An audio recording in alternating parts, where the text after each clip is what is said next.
I'm Cindy Jerome. It's my privilege to serve as your town and town school district moderator. Because both the town meeting and the school district meeting are warned for 10 a.m., I will call both meetings to order. Mr. Walsh, is this one working? It does seem very loud. This year, the school district meeting will occur first, and so I will recess the town portion until the conclusion of the school district meeting. Thank you. The 2014 Dummerston Town Meeting and Town School District Meeting are hereby called to order. The town meeting is recessed until the conclusion of the school district meeting. Please rise for the salute to the flag.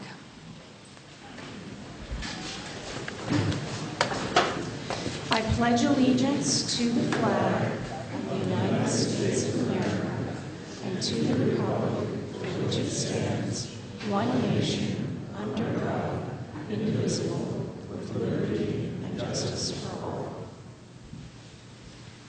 Thank you. I'd like to begin today with an invocation that originated in Danville, Vermont. We are gathered together in a civil assembly. We gather as a community in the oldest sense of the word. We gather to come together and try to make decisions about what is right and about what is wrong. Let us advocate for our positions, but not at the expense of others. Let us remember that there is an immense gap between saying, I am right, and saying, I believe I am right. And that our neighbors with whom we disagree are good people with hopes and dreams as true and high as ours. And let us always remember that in the end, caring for each other in this community is of far greater importance than any difference we may have. Amen. We have lost some members of our community in the last year since the last time we met for town meeting. I will read their names and then we'll have a brief moment of silence. Harriet Friedman, Roger Katz, Jeremy Quinn, Gladys Miller, Tim Sanderson, Dana Shannon, Ernie Chamberlain, Denny Waterman, Richard Petrie, Russell Nutt Brown and Barry Nutt Brown, Lou Zopf, and Charlie Simeon.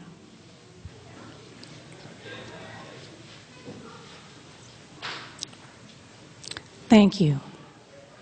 Let's acknowledge and thank the scores of people who work to make our town as special as it is.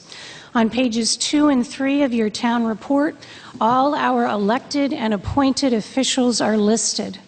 If your name appears there, or if you serve on our road crew, volunteer fire department, or rescue squad, please stand up and be acknowledged. Can I stand?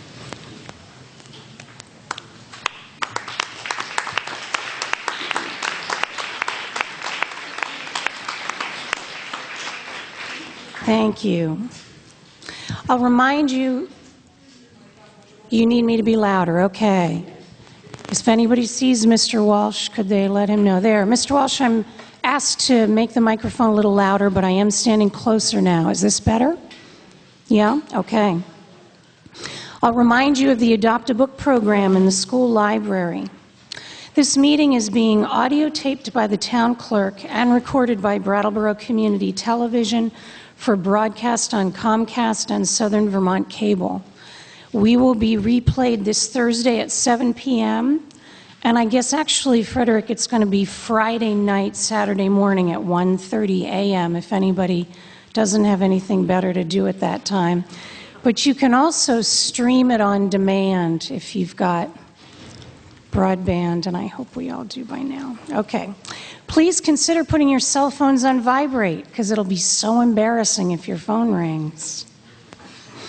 In order to speak or vote, you must be a registered Dummerston voter, not even just a resident. You have to be registered to vote.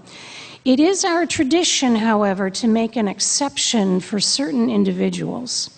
If there's no objection, I will allow our school principal, Joe Carroll Ratty, our school district superintendent, Ron Staley, if he comes today, and the school district business administrator, Jim Kane, to speak. I will also give the same privilege to our legislators and our governor, if he comes again, and will interrupt our proceedings when they arrive so that they may present their reports and answer your questions. We'll break for lunch around noon. It's provided by the good folks at the Grange. The cost is, for the 5th year in a row, $7 for adults and $4 for children. If you have difficulty standing, you have the option of holding up a card when a division of the House is called. Sometimes a division of the House is just raising your hand, but sometimes we actually ask you to stand.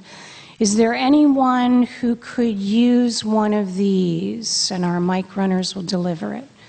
Ask anytime if you'd like one. Pam McFadden, our town clerk, has prepared a very nice summary of the rules of town meeting. Copies are on the chairs, the white sheet, and I encourage you to familiarize yourself with it. A few highlights. Robert's Rules of Order govern town meeting. All motions and remarks should be addressed to the moderator. To speak, raise your hand, and when I recognize you, please wait for the microphone. Many of us are getting older and cannot hear without it. State your full name before you make your comments, please. We also need to make sure our minutes include the full name of everyone who makes a motion and everyone who seconds a motion. So if you second a motion, please make it clear to me who you are by saying your name. Thank you. We have several young civil servants today running the microphones to speakers. This morning we have Luke Williams, Elin Pandalaki, and Jesse Jerome Wren, and they have been trained, and if they don't move fast enough, just, urge them on. I ask the members of our Board of Civil Authority to be ready to count if a division of the House is requested. And finally, and most important, my job as your moderator is to help you, the voters, accomplish your will. If you're not sure how to do something, just ask me, and it's my job to figure it out. There is one error that we found so far in the town report. Pages 40 and 41 are reversed. And now to the school district portion of the meeting. You'll find the warning on page 56 of your town report. Article 1 refers to the election of town officers by Australian ballot, and so requires no action by this body. The polls are open and will remain open until 7 p.m., so please do vote.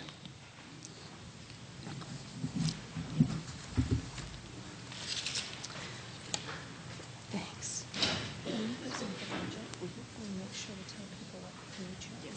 Thanks.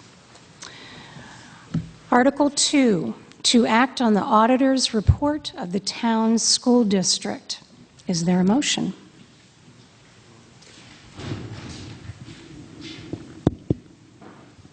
Good morning. I move that the auditor's report of the town school district accounts be accepted as printed. Is there a second? Bob seconds. Mm-hmm. Any discussion? Oh, I need to re-say it first, sorry. It has been moved and seconded that the auditor's report of the town school district accounts be accepted as printed. Any questions or discussion? Hearing none, you're ready to vote. All in favor of the auditor's report of the town school district accounts being accepted as printed, please signify by saying aye. Aye. Any opposed, say nay. The ayes appear to have it. The ayes do have it. You have accepted Article 2. Article 3, to see if the town school district will authorize its school board to accept and expend categorical grants and aid received from the state of Vermont and the U.S. government. I move that the town school district authorize its board to accept and expend categorical grants and aid received from the state of Vermont and the United States government. Is there a second? Dan Mermendo seconded. It has been moved and seconded that the town school district authorize its board to accept and expend categorical grants and aid received from the state of Vermont and the United States government. Any discussion? You're ready for the question? It has been moved and seconded that the town school district authorize its board to accept and expend categorical grants and aid received from the state of Vermont and the United States government. All in favor signify by saying aye. Aye. Any opposed? Nay. The ayes appear to have it. The ayes do have it. Article 4, to see what salaries the town school district will vote to pay its officers and directors. I move that the town school district vote to pay its officers and directors salaries in the amount of $500 each for a total of $2,500. Is there a second? Second. Rick Mills. It has been moved and seconded that the town school district vote to pay its officers and directors salaries in the amount of $500 each for a total of $2,500. Any discussion? You're ready for the question. It has been moved and seconded that the town school district vote to pay its officers and directors salaries in the amount of $500 each for a total of $2,500. All in favor signify by saying aye. Aye. Any opposed? Nay. The ayes appear to have it. The ayes do have it. And you have moved to pay your officers and directors. Article 5, to see if the town school district will authorize the use of a portion of the unreserved, undesignated fund balance for the year ended June 30th, 2013, in the amount of $40,000 to defray its expenses for fiscal year 2015 as noted in the proposed budget for fiscal year 2015. I move that the town school district vote to authorize the use of a portion of the unassigned, unreserved, and undesignated fund balance for the year ended June 30, 2013 in the amount of $40,000.00 to defray its expenses for FY15 as noted in the proposed budget for 2014-2015. Is there a second? Amy Walsh seconds. It has been moved and seconded that the town school district authorize the use of a portion of the unassigned, unreserved, undesignated fund balance for the year ended June 30th, 2013 in the amount of $40,000 to defray its expenses for fiscal year 2015 as noted in the proposed budget for 2014-15. Any discussion? Do you want to speak to that, Dan? All I'll say is that I think this is a great year to use any unused funds that we have, and I don't see anything else that I need to say. But if there are any questions, have at it. Yes, Mark. Thank you, Ms. Moderator. And your I just name, want to know, please? Mark Whitaker. Thank you. It says a portion is if I read it right, a portion's 40,000, or is that the total amount that's left over?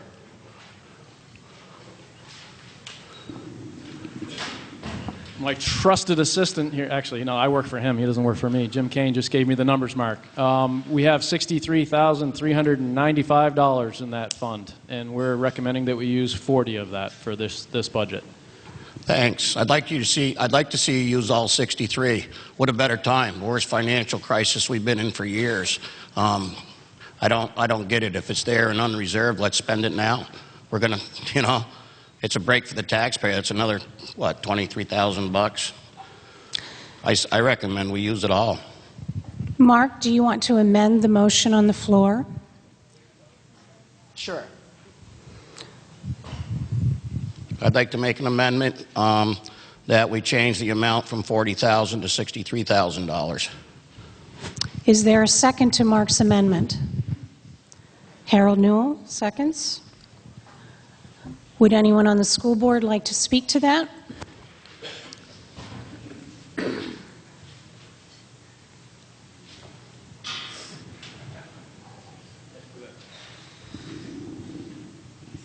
It's our opinion that we should leave some of it there. I hear what you're saying, but we don't know what's going to happen in this current year budget. Right now, we're a little negative, but it's not the end of the year.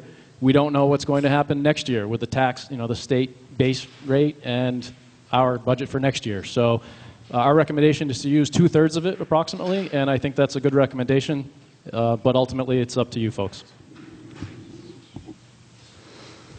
Any other questions, further debate? Yes. Suzanne, can you take the mic next to you? Thanks. I have such a loud voice. Is it on? Okay. I just have a question about whether that amount will affect any of the other moving parts in the budget, such as getting over the cap or some of the other things that are likely to be controversial later. So does that amount influence anything else? You're asking whether the amended amount, using 63,000, would impact... Okay. The 40,000 is included in our budget, so that doesn't affect anything. If we use more, it'll reduce our budget, but it will not bring us below the cap.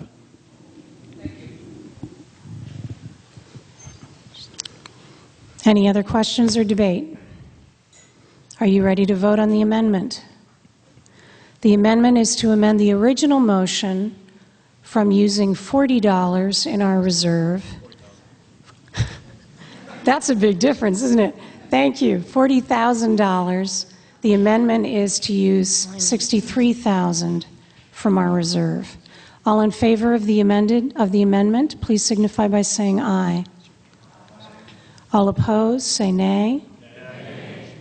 The nays appear to have it. The nays do have it. The amendment is defeated. We're back to the main motion using $40,000. Any further questions, discussion on the main motion? Harold, you're calling the question. Okay. Harold Newell has called the question. Is anyone interested in seconding the calling of the question? And just in case you don't know what that means, it means no further discussion. We will go right to the vote. Mark would like to second the motion, Mark Whitaker, to call the question. There's no debate. I need 2/3 of you to vote yes for us to end debate and go directly to a vote on the motion on the floor. All in favor of calling the question, ending debate, signify by saying aye. All opposed, nay. The ayes appear to have it. The ayes do have it. The question is called. It's time for you to vote on Article 5. It has been moved that the Town School District authorize the use of a portion of the unassigned, unreserved, undesignated fund balance for the year ended June 30th, 2013, in the amount of $40,000 to defray its expenses for FY 2015 as noted in the proposed budget for 2014-2015. All in favor of the motion signify by saying aye. Aye. Any opposed, nay. The ayes appear to have it. The ayes do have it. You have elected to use that $40,000. Article 6. To see if the town school district will vote to appropriate a sum of money to defray its expenses and liabilities for the period of July 1st, 2014 to June 30th, 2015, and if so, in what amount? If adopted, the portion of this total sum to be raised by taxes to be only that portion not received from revenues from other sources. Is there a motion? There is. Hello. Amy Wall. I move that the town school district vote to raise and appropriate the sum of $3,234,642 to defray its expenses and liabilities for the period of July 1st, 2014 and June 30th, 2015. If adopted, the portion of this total sum to be raised by taxes to be only that portion not received from revenues. Okay. Is this on? Hello? There you there go. We go. Okay. Amy Wall, is that better, or I gotta? Hello? Got to be right on top of the button. Okay. I wouldn't make a good singer. May I suggest change this Okay. Let's try this again. This is Article 6. I'm Amy Wall, and I move that the town school district vote to raise and appropriate the sum of $3,234,642 to defray its expenses and liabilities for the period of July 1st, 2014 to July 30th, 2015. If adopted... June 30th? June 30th, yeah. Sorry. June 30th, 2015. If adopted, the portion of this total sum to be raised by taxes to be only that portion not received from revenues from other sources. Is there a second? Seconds.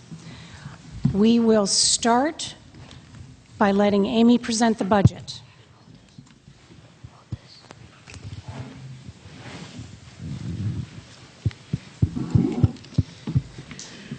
Good morning. It's hard to believe that time flies as quickly as it does, and here we are again. I am going to start on page 37. I'm going to do like I have in previous years. I'm going to take you through page by page. I will give some highlights, and then you can ask questions as we go along. So. We're going to start on page 37, which is the proposed revenue budget. There are really no significant changes from that from previous years, so I'll just highlight really 4 different items on the revenue budget. The first one is tuition. That is for students who pay to come from towns such as Westminster that are not within our district. To have their kids come here. That's $12,000 that we are expecting or estimating for next year. Building rentals, as in previous years, we offer a classroom for the elementary intensive services program here at the school. It's been a wonderful addition to our school community, and in addition to some of the other things that they provide us with, they also pay rent for the use of the classroom, totaling, and for next year it'll be $11,666. If you skip 2 lines down from that, there's the Medicaid sub-grant of $24,000. This is money that we use to fund the nurses, a portion of the nurses' position here at the school. And if you skip down to the bottom of that page, under fund balance, it's listed under other. Fund balance, that is the money that you approved in the previous article. Are there any questions about the revenue budget? Okay. We're going to skip on to the next page, 38.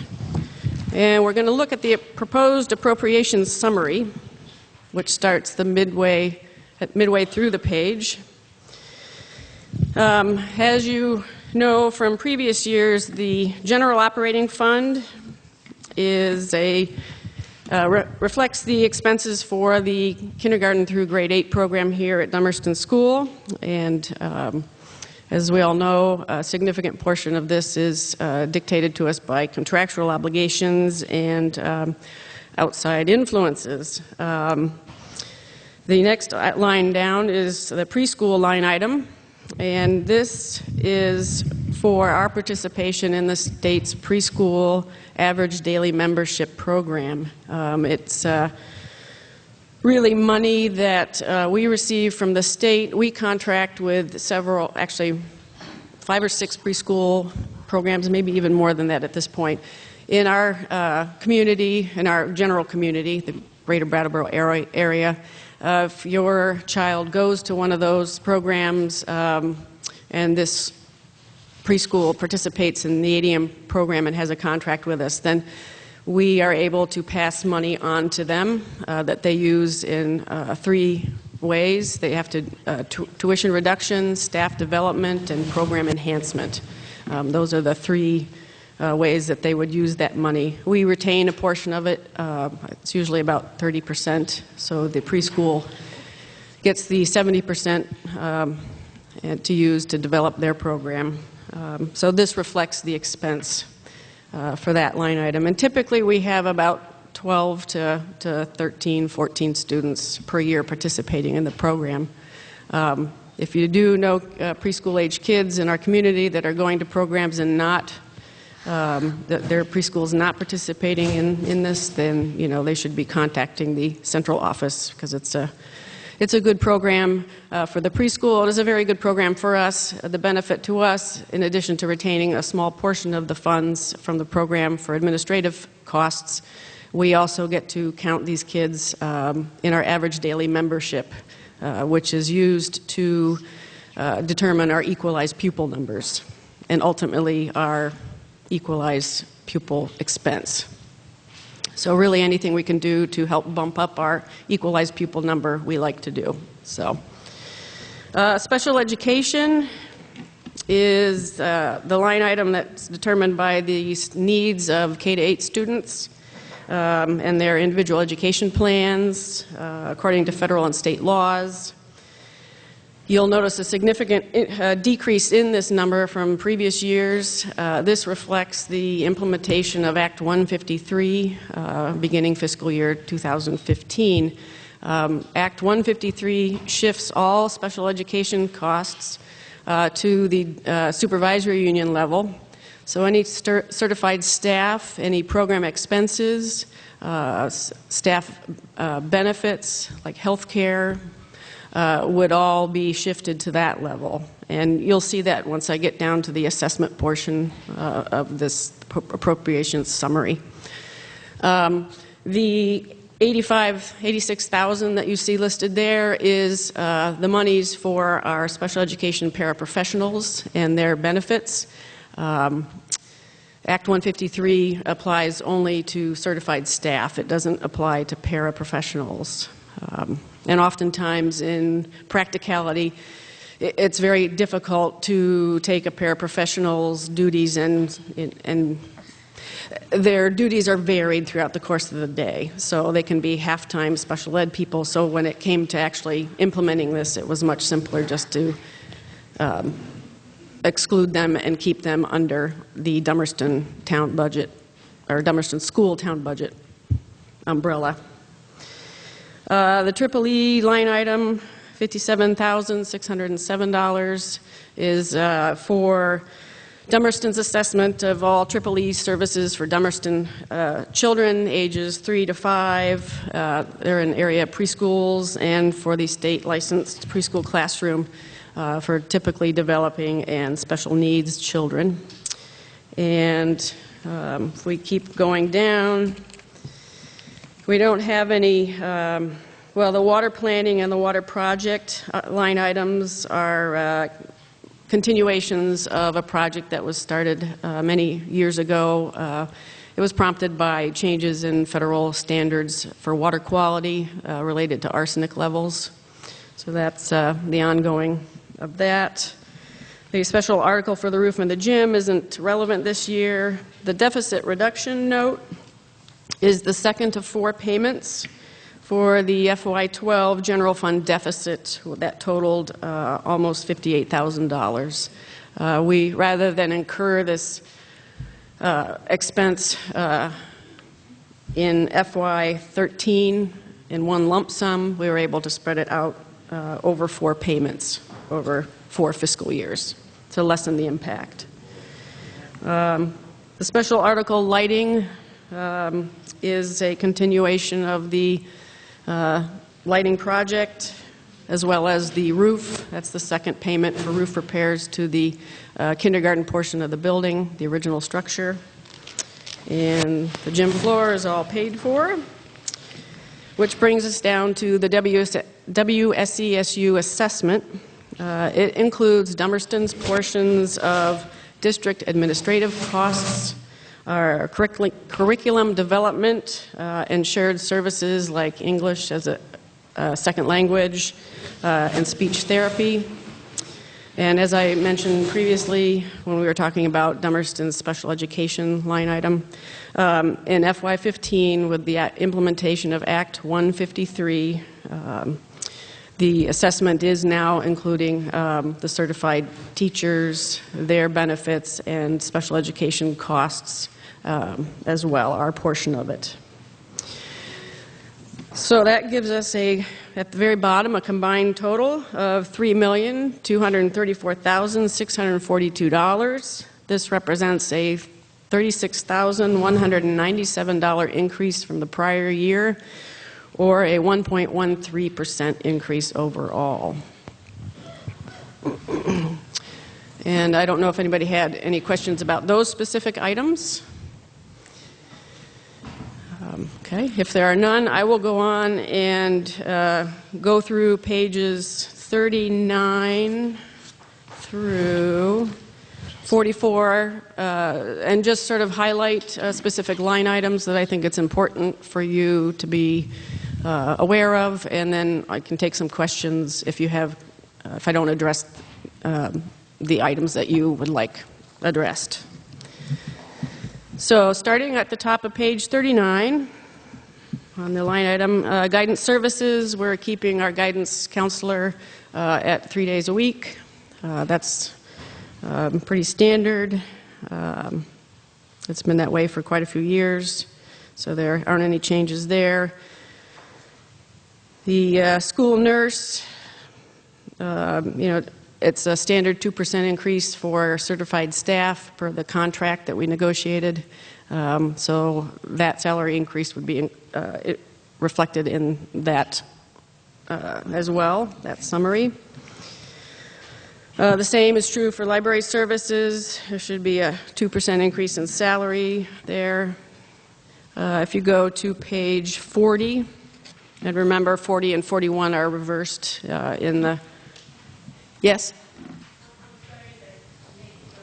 That's okay. You know how you said the paras, the special ed paras were going to be... I'm sorry, can you please take the microphone and stand and state your name? I didn't know there was. Sorry. Maggie Wilkinson. Sorry, I didn't know we had microphones. Yeah. Anyway, I was just going to ask you about the special ed paras again. So explain why you decided not to put them in with the Act 153 special ed budgets. During the course of a day, as Joe Carroll, the principal here, has said, paras really are the best bang for the buck, in her words. They do any number of things during the course of the day. So they can be, in the course of a day, we can have one para who is dedicated to a specific special needs student. And in that instance, it would be very easy to, know exactly what the expense is there and have that be part of the Act 153. There are other paras that serve in special education functions for only portion of their day. And it gets way more complicated in actually figuring out all that. So in the overall picture, Jim felt that it was much simpler to keep the paras on the Dummerston school town budget and, comply. I was a para for 10 years, Yep. so I know the different capacities. But what are the other school systems doing about their paras that are one-on-one special for a student or specifically assigned to just work special ed all day? Are they also putting it under their town budgets, or are they putting it in with the supervisory union budget? I'm sorry. I'm going to have Jim Kane speak to this because he's the master of this. Thanks, Amy. The support staff for special ed within WSESU is all included in the individual district budgets by school. So the high school has a chunk of labor expense for support staff, paraprofessionals. Brattleboro Town the same way, Dummerston, Guilford, Putney, and Vernon. When the state implemented Act 153, there were some issues. Our support staff are actually in 3 different bargaining units. Dummerston has their own bargaining unit. Vernon has one. and then all the other schools have their own. In addition,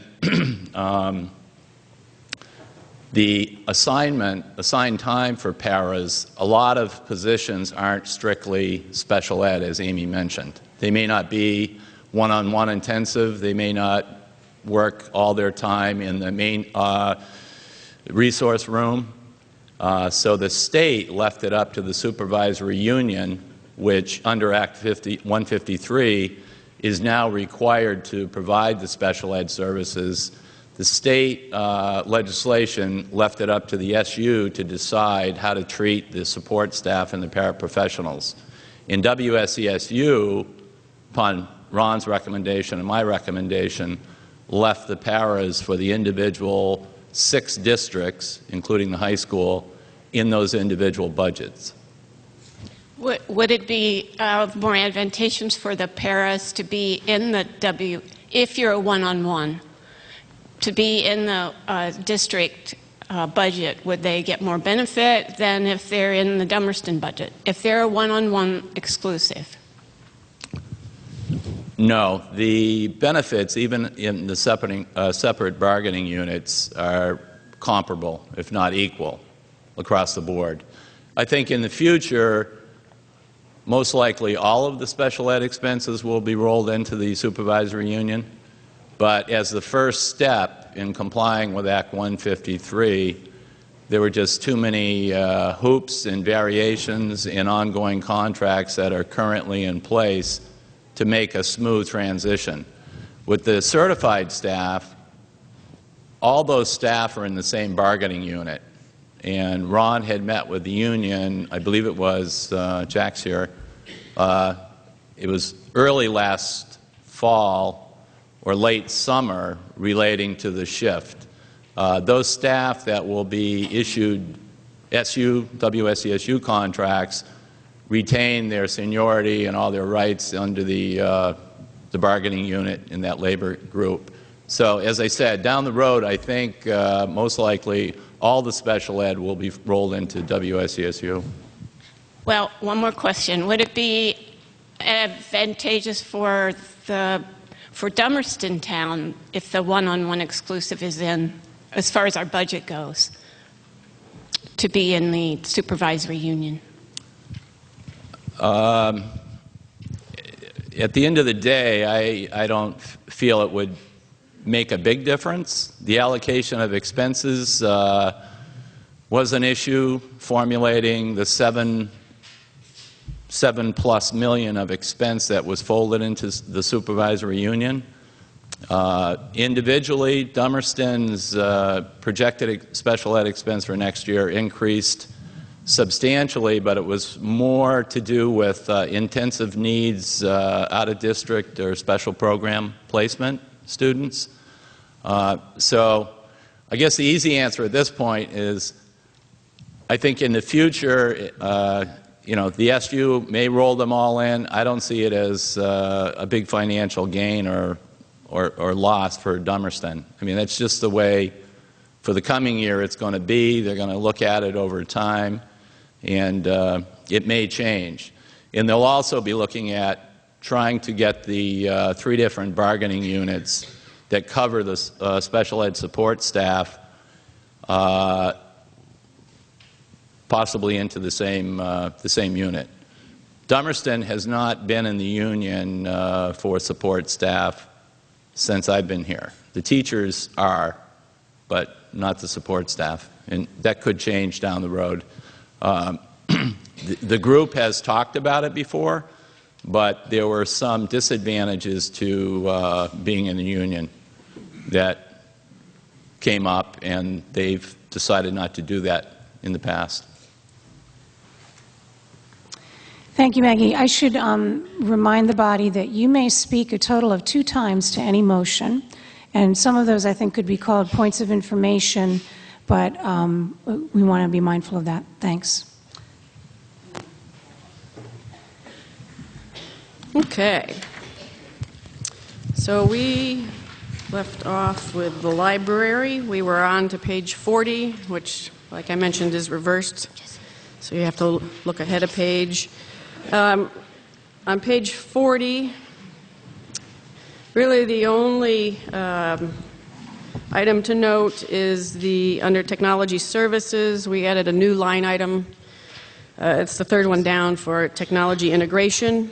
This is a 3-day-a-week position that we opted to add this year, or for the next fiscal year, because we felt that this is an area that needs addressing here at the school. The person will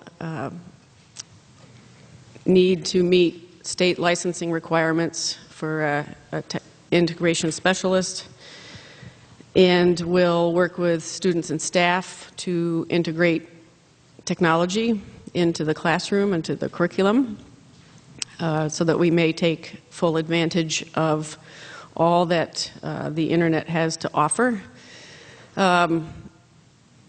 It's one of the, in the recent years, it's one of the few times I've actually been excited about something. I felt like we were, as a board, really addressing a specific need. And the thing that excites me personally about it is it helps the entire student body and all of the staff. It is not just a one position that benefits a very small group of people here at the school. It affects the entire school community. Underneath the technology integration line item, there are Fiber Connect fees. That went down, but it was previously listed in site fees. So there's some juggling there. School board treasurer, under that subsection, really the only significant change there is dues and fees, and that is because we saw an increase in our Vermont School Board Association membership dues. The Office of the Principal, the salary reflects the overall 2% increase that we negotiated. Insurance, on page 41, we're flipping to the previous page. Property and liability insurance increased a little over 21%, and that's primarily due to increases in workers' compensation insurance.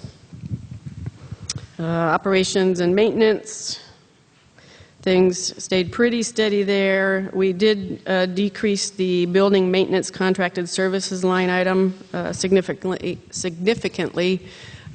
feeling that we need to get a little bit of control of that line item.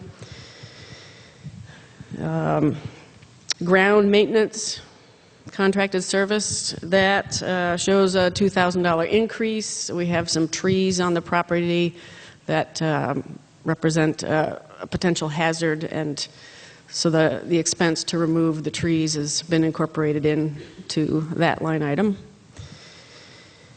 Pupil transportation, down at the bottom of page 41, it shows almost a 13% decrease, and that's because of a newly negotiated contract that went into effect.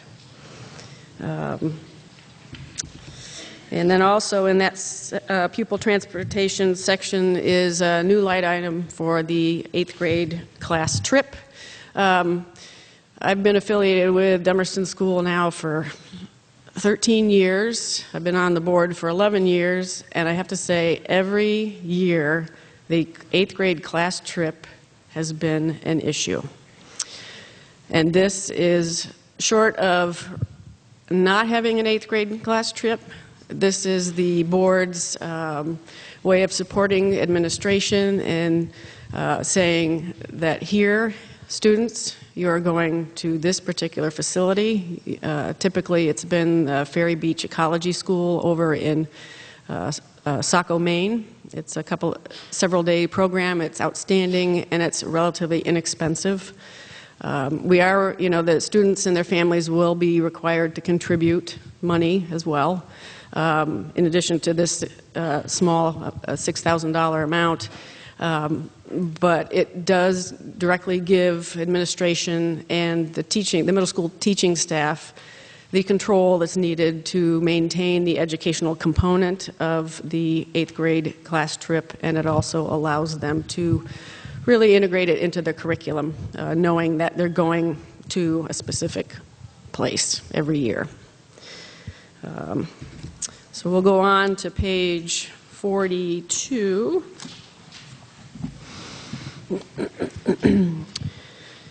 Under elementary, the significant change in health insurance. Oh, sorry. Hi, Lester. State your name. Lester Dunkley.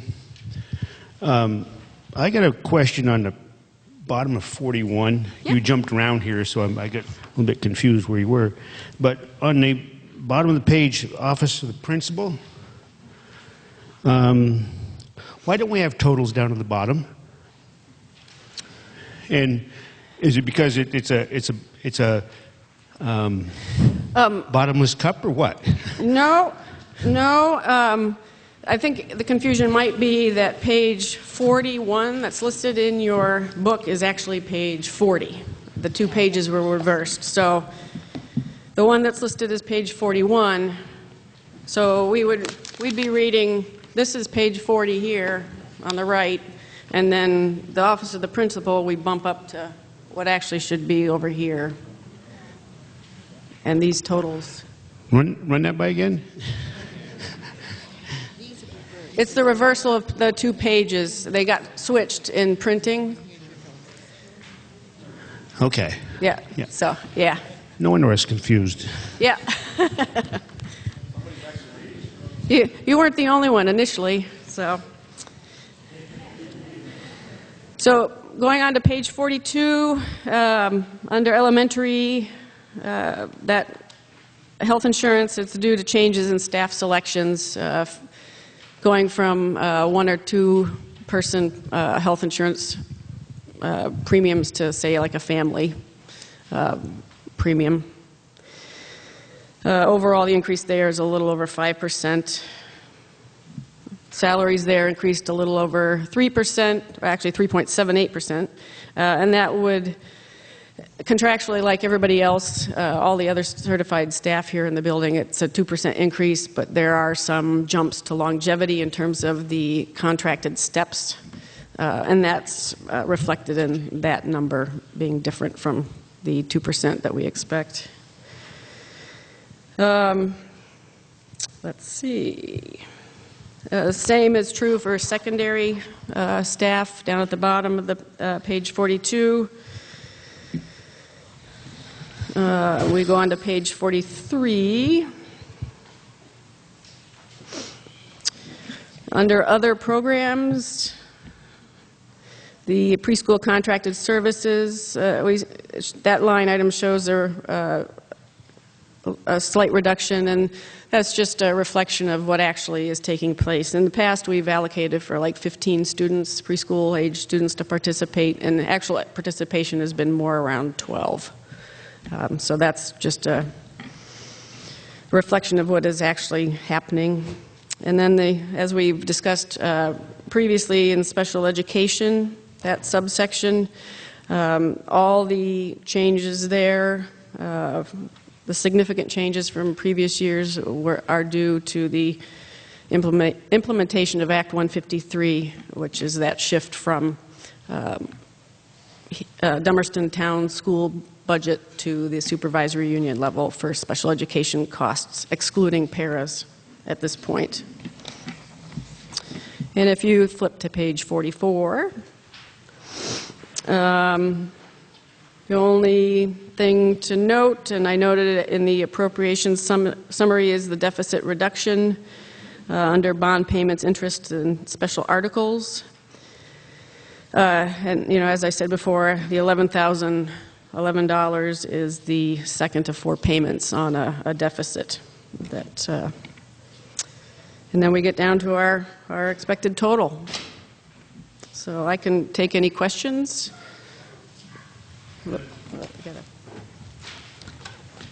Thanks, Elin. State your name, Sam. Sam Farwell. Just a quick question. The secondary, so you got elementary and secondary, is that middle school teachers? Yes. Okay.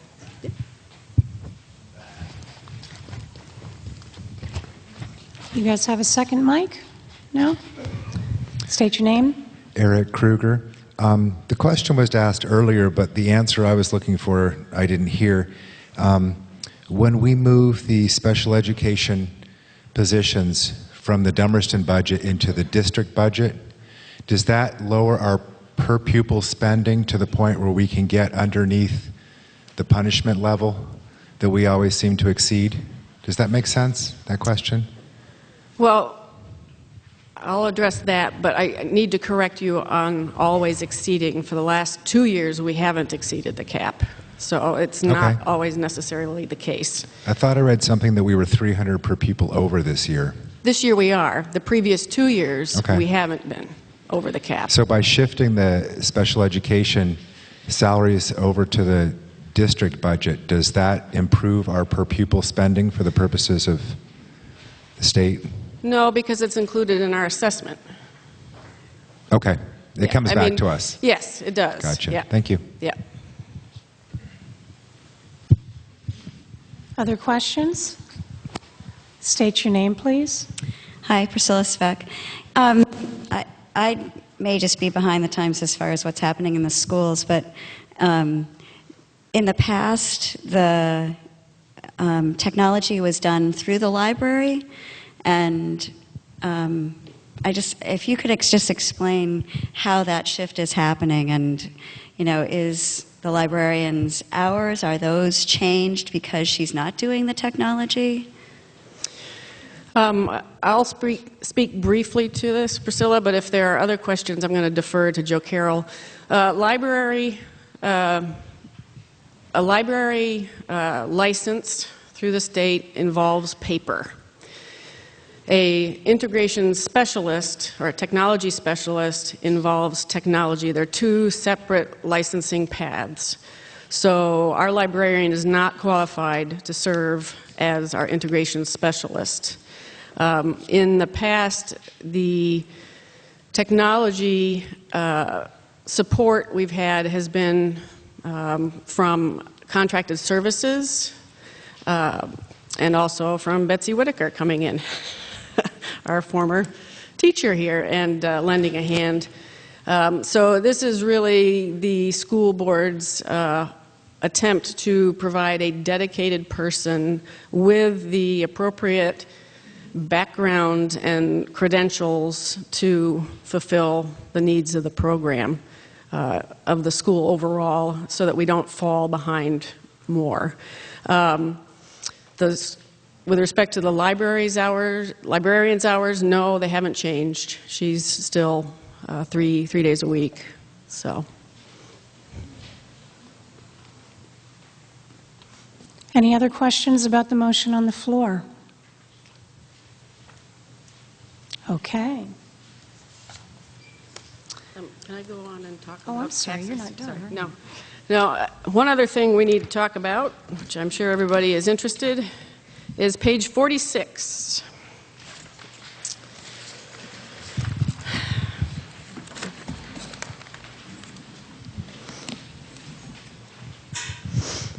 And this is the projected FY15 tax rates. And the important things to note is line 25. That's our equalized pupil number. And as you can see, we've had a decrease from previous years. For your information, the equalized pupil number is based on a 2-year calculation of equalized pupil numbers for pre-K through grade 12. And no more than a 3% change is allowed. You need to remember that the high school number is, part of the whole equation. So if there's obviously there's more of a percentage change than 3% in our number, but I'm doing a bad job of explaining this. Sorry. So the important thing to remember is that one kid with a butt in a chair is not an equalized pupil, necessarily. It could be a 1.25 pupil. It could be a 0.25 pupil in terms of equalized student numbers. And, it is based on a 2-year average. So it's one of those mysterious numbers that comes to us, and we scratch our heads and wonder how they got it. But anyways, line 26 is our education spending per equalized pupil. This year it's $16,466, which is $300 over the cap. If you go down to line 30, so it shows the estimated homestead tax rate equalized. It's $1.2647. That's important. Previously, it was $1.14.5. The other, so in addition to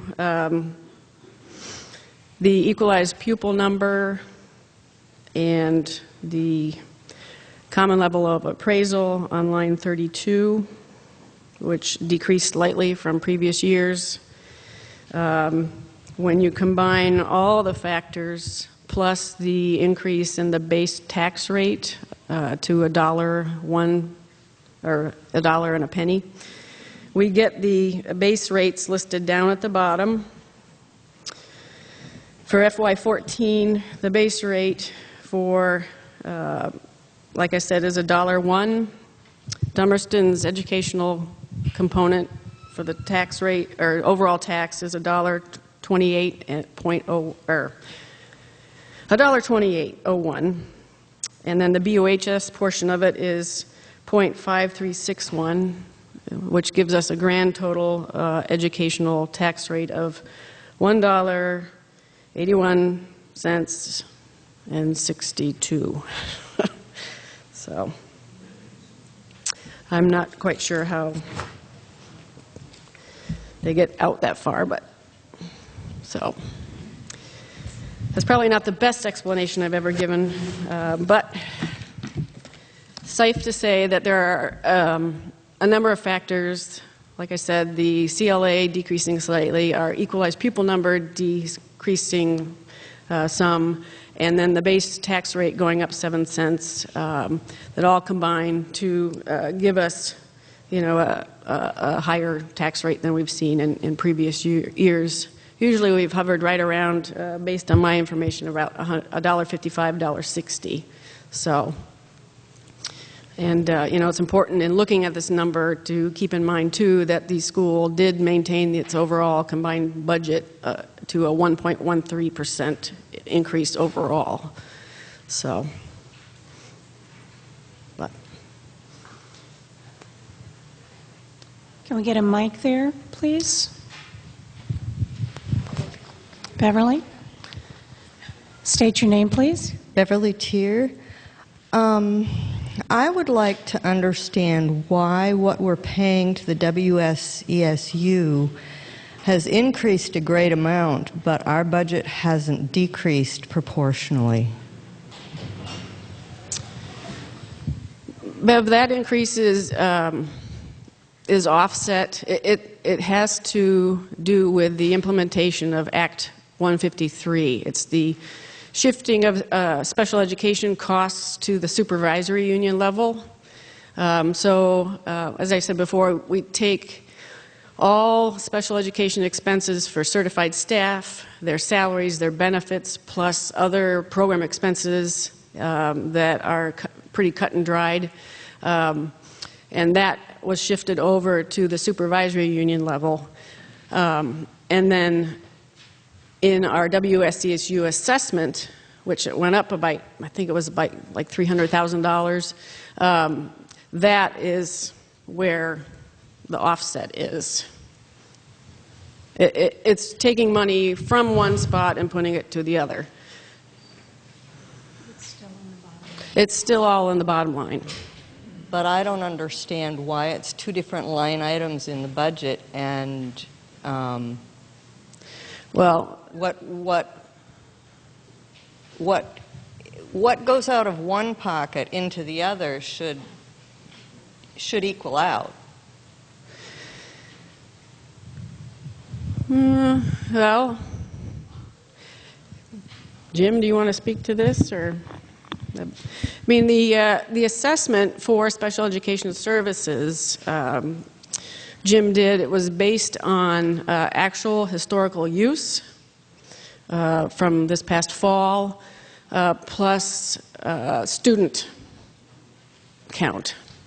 So it's, you know, our best estimate of what our real expenses will be for special education costs for next year. So, Deanna's going to speak. I'd just like to add something, Bev. It is all in the same, it all goes to the bottom line. Just think of it as two different sections of a business.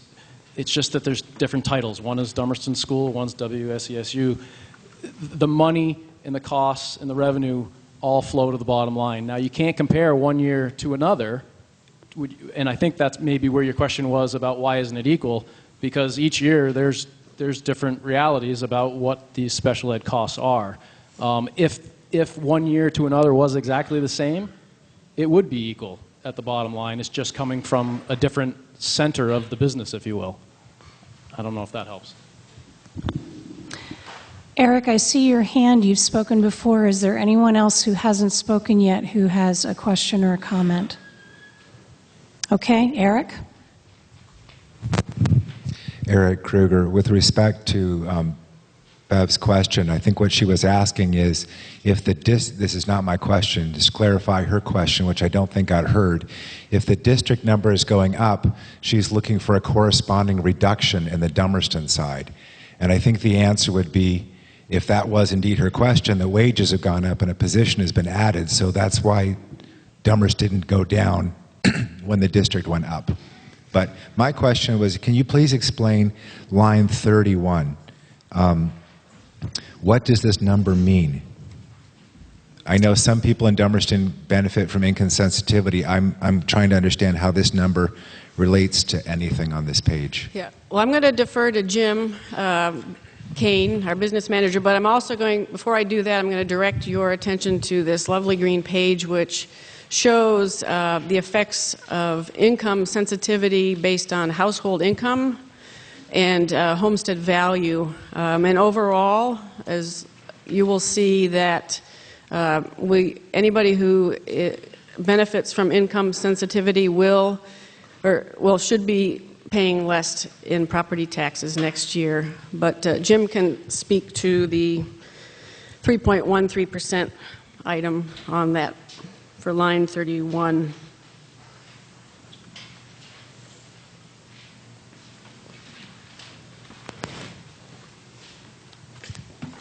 Just to go back to the special ed question for a second, I had given the Finance Committee in the WSESU board a comparative for total special ed expenses in the FY14 budget and projected FY15, with a majority of the expenses being included in the SU. The net increase to Dummerston comparing the 2 years, the portion under the SU assessment for special ed services in the current year for early essential ed, which is preschool special ed, as well as the district's special education budget as compared to the proposed year, the increase was $67,695, and on those comparable items it was 13.08%, the increase. The majority of the $67,695 increase is for one intensive placement student projected for FY15. So in excess of 50,000 of that 68,000 increase, almost 68, relates to one student service. You know, comparing one year to the next, as Amy mentioned, I mean, it's with special ed, it's almost impossible because the service levels change, the population changes every year. Students come into kindergarten that need intensive services, they have to be provided. They may not be in the budget of 1 year, but then you budget it the next year. In addition, the changes as far as percentages of difference between FY14 and 15 for all of the member districts changed because of the formula for the allocation of the expenses.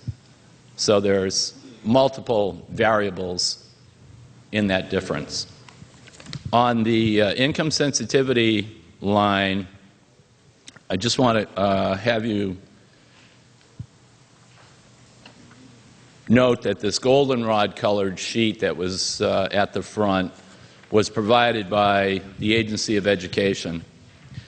The actual income sensitivity rate for FY15 for next year is going to be 3.05%. The 3.13% was an estimate on my part early in the process, but the actual is 3.05% for FY15. Amy mentioned this green handout, duplex sheet, and if you go to the side that's labeled Dummerston Education Tax History FY09 to FY15 estimated, you go halfway down the page, and what I've included on this sheet is household incomes. As you can see, HH income for that first section, FY15. So household income, and I'll go through different levels just to so you can have some clarity. For $37,500 for a house value of $300,000, the actual tax for FY15 would be in the far right. That's based on the income sensitivity figure, $1,143.75 as compared to $1,151.25 in the current year. The next section down, household income of $51,000, $200,000 homestead value.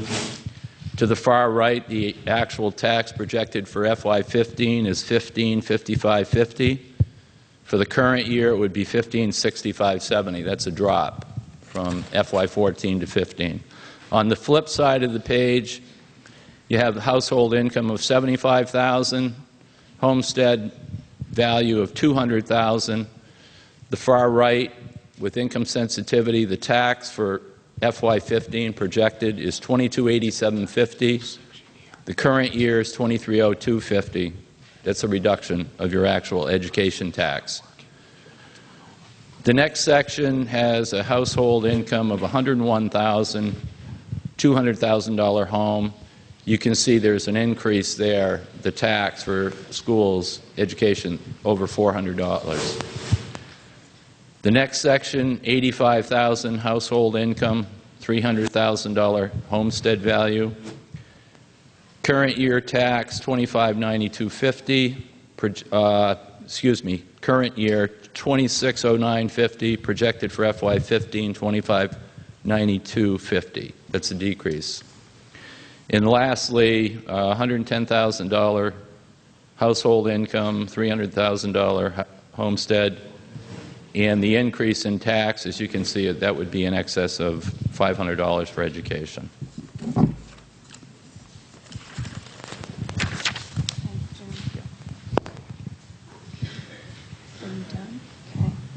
Any other questions?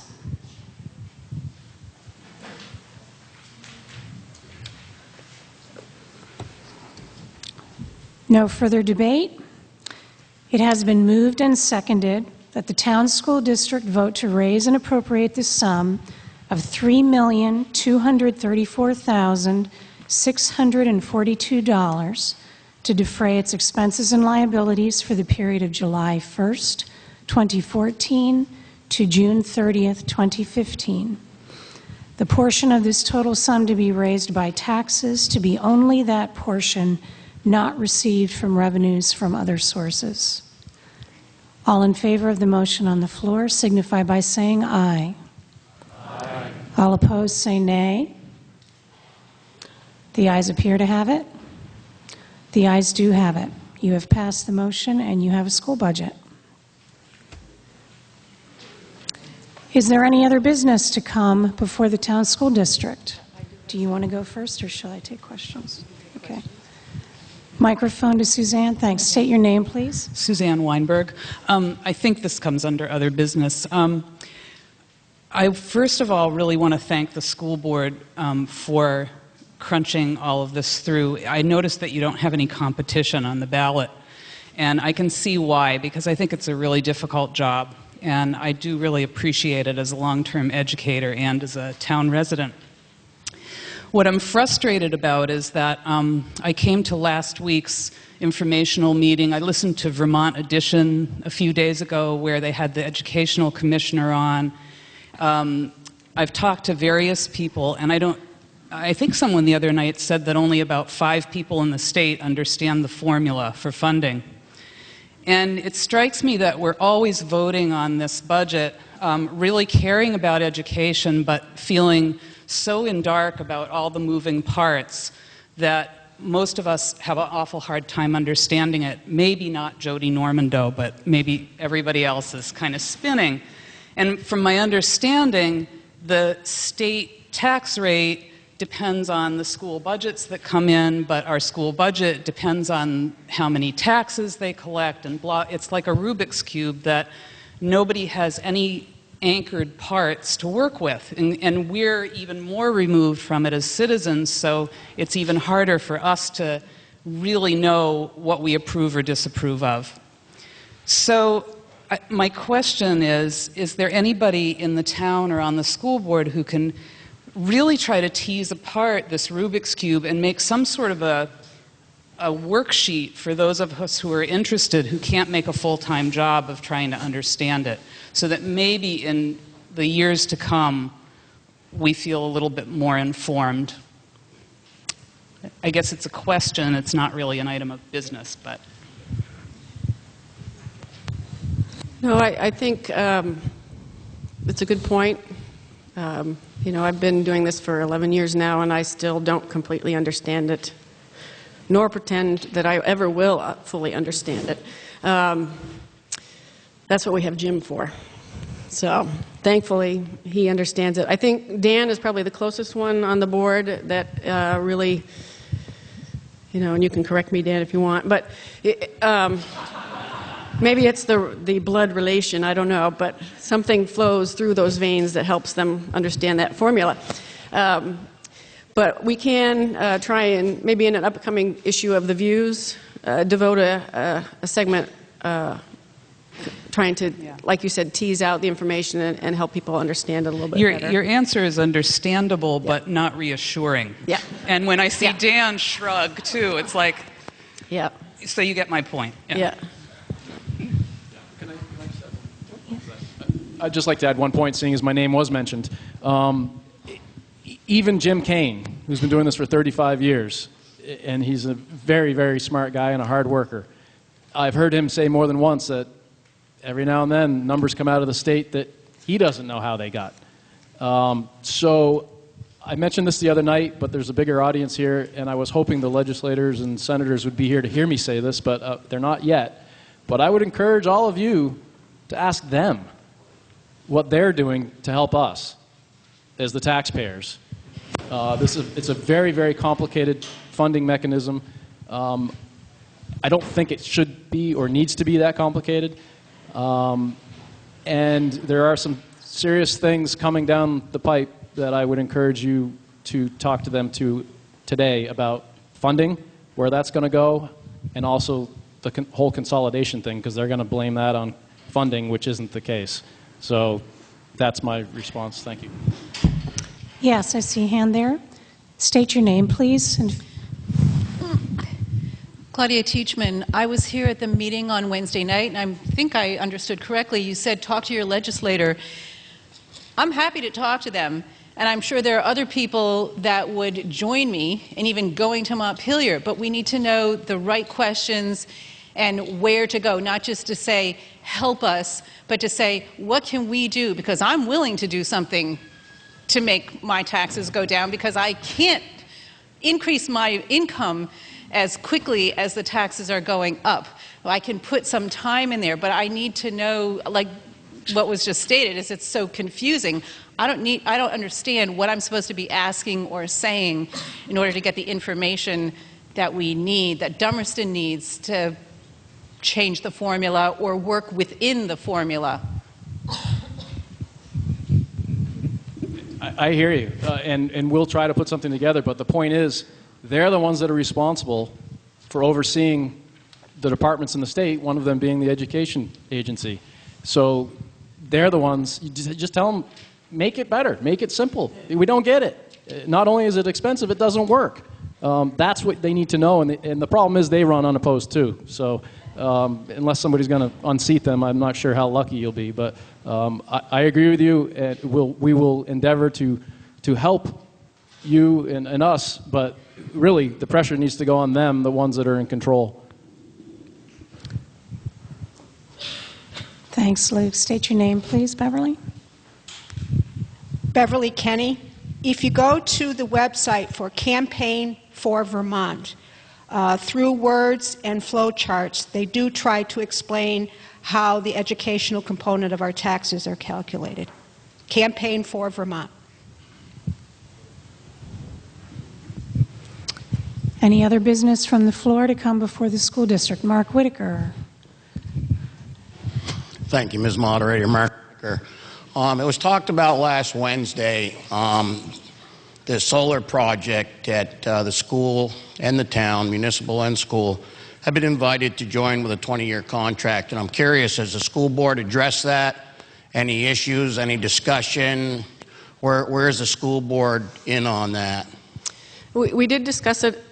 We have discussed it at various points at recent meetings. And at our last meeting, after Dan was able to meet with the select board and the Green Lantern folks, is the real concerns is the 20-year commitment and the nominal amount of savings that the school is going to see. By statute, we cannot commit ourselves for more than 3 years without voter approval. And given the very nominal annual savings, I think it's like $2,600 a year, and the many hoops that would have to be jumped through administratively, it just didn't seem to be a wise move at this point, particularly since we don't know what other options might be out there for helping with energy cost reductions. So, we definitely, we're saying no to the Green Lantern project, but it doesn't mean no to any other projects that might be out there. This just isn't a good fit at this point, so.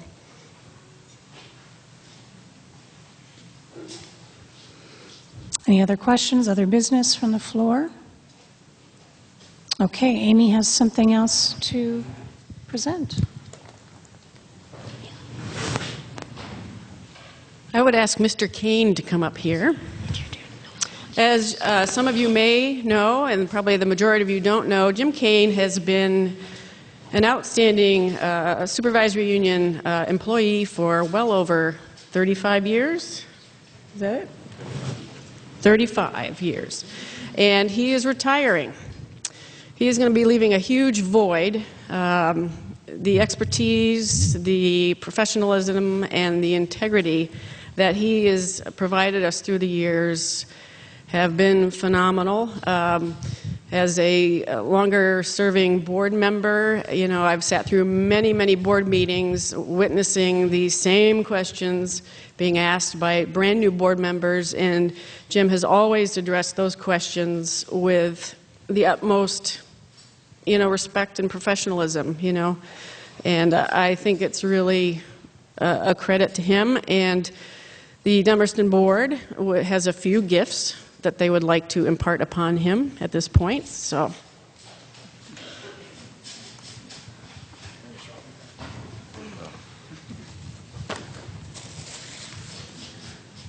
Because Jim has worked for the supervisory union for 35 years, he honestly has not seen the light of day for many years. So since he's retiring in June, we are a little concerned about the health of his skin. So we don't want you to get skin cancer when you're out there.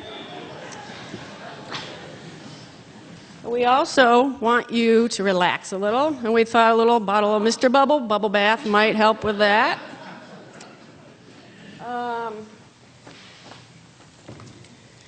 We know he's going to be missing, he'll miss shuffling papers, So we have a deck of cards. He can shuffle those. We do want him to stay mentally challenged. So he's got a picture puzzle book to look through. And I know probably climbing up and down the stairs at offices and various school buildings through the years has offered certain physical, workouts, but we want him to stay physically active, so we bought him a little hacky sack. And because we know how hard he's worked on various contracts through the years and how much he loves to be here at our building, we are granting Jim Kane a lifetime hall pass, a lifetime school lunch ticket, a lifetime school bus pass, and so that he may speak at future town meetings as needed, honorary Dummerston citizenship. And this is a bit of a joke because another town that shall remain nameless voted to not allow him to speak. So Jim, you are welcome in Dummerston anytime. We also have, so you're not inappropriately dressed for future years, we have various Dummerston School apparel here. And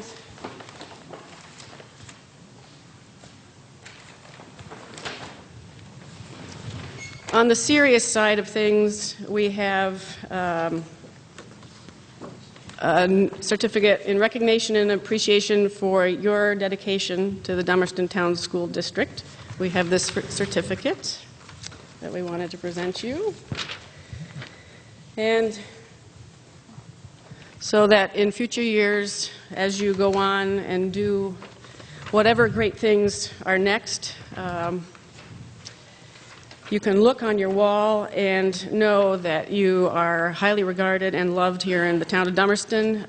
This is a plaque that reads, "In recognition of James E. Kane for 35 years of outstanding service and commitment to the Dummerston school community, with gratitude and appreciation, the Dummerston School Board of Directors, March 4th, 2014.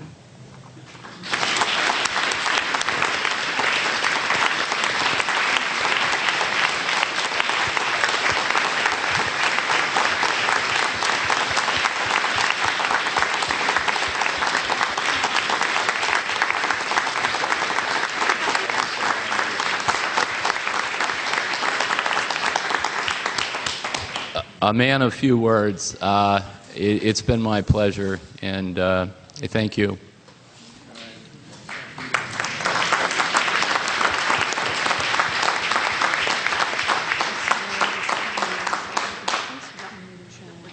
Okay.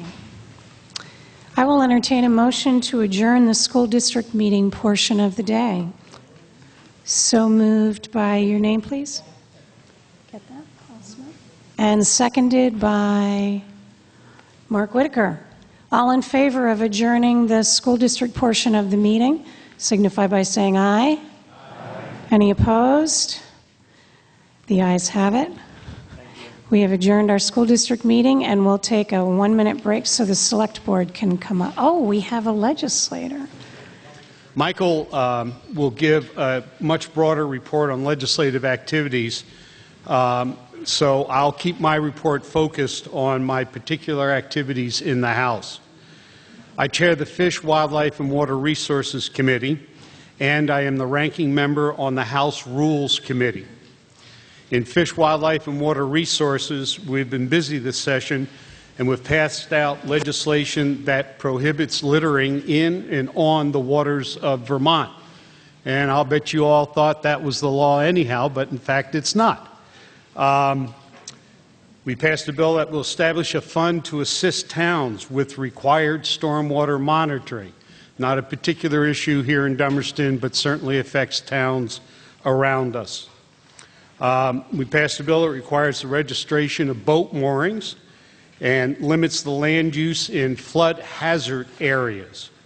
We also passed out a sort of an omnibus hunting and fishing bill that addressed issues such as captive hunt facilities, the deer season, free licenses for disabled veterans, stopping shooting across roadways, which I'll bet you also thought was illegal, and establishes the Governor Aiken bucktail streamer as the state fly fishing fly. This leads me to a brief description of our major water resources bill for the session, and that is H586, a bill to improve the quality of Vermont waters.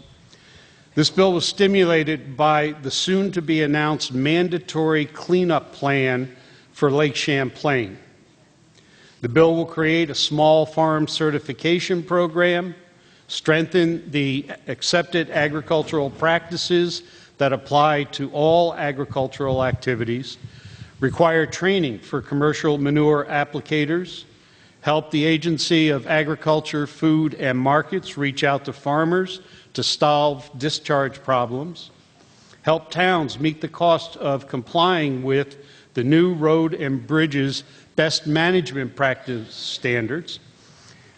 It will assist towns in dealing with stormwater discharge, strengthen the ecosystem restoration program in the Agency of Natural Resources, and identifies dedicated sources of revenue to underwrite these programs. As an aside, I would like to say that Lake Champlain is in the spotlight right now and is the prime force behind this bill. But the Connecticut River will soon be affected by a cleanup plan, a mandatory cleanup plan that reaches up from Long Island Sound. There's already a cleanup plan in place for the Lake Memphremagog watershed, so all three of the major watersheds in the state of Vermont will be affected by the EPA's cleanup plans. Therefore, the structure and dedicated funding that is part of H586 will be useful in the near future statewide in Vermont. In addition, the Senate has now passed House Bill 526, the Shorelands Protection Bill. The bill is back to the House where, because of the changes in the bill as it was passed by the Senate, my committee voted not to concur in the Senate version and has asked that a committee of conference be set up to work out the differences. And we hope to have that work completed before the end of the session. In the Rules Committee, we have been reviewing our internal rules for dealing with a member's potential conflict of interest. Beyond that, the Rules Committee is looking at changing the charge of our Transportation Committee. We will likely add, as part of the committee's responsibility, the issue of Vermont's carbon footprint, since most of Vermont's carbon emissions come from the transportation sector. In the House, on the floor, we took a notable action this past Friday. The House passed a bill that creates a Green Up Day checkoff on our income tax form that will allow you to voluntarily donate money to support the program. Green Up has lost some of its major corporate sponsors lately and is in danger of becoming a memory. The checkoff will infuse funds into Green Up to keep this iconic event happening into the future. Michael and I have brought some Doyle surveys, and they're on the back table. And I would like to thank you for sharing some of your valuable town meeting time with me. Thanks.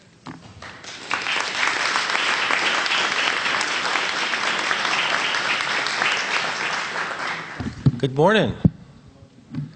I realize I'm competing with food because it sure smells good here, so I'll try and be brief.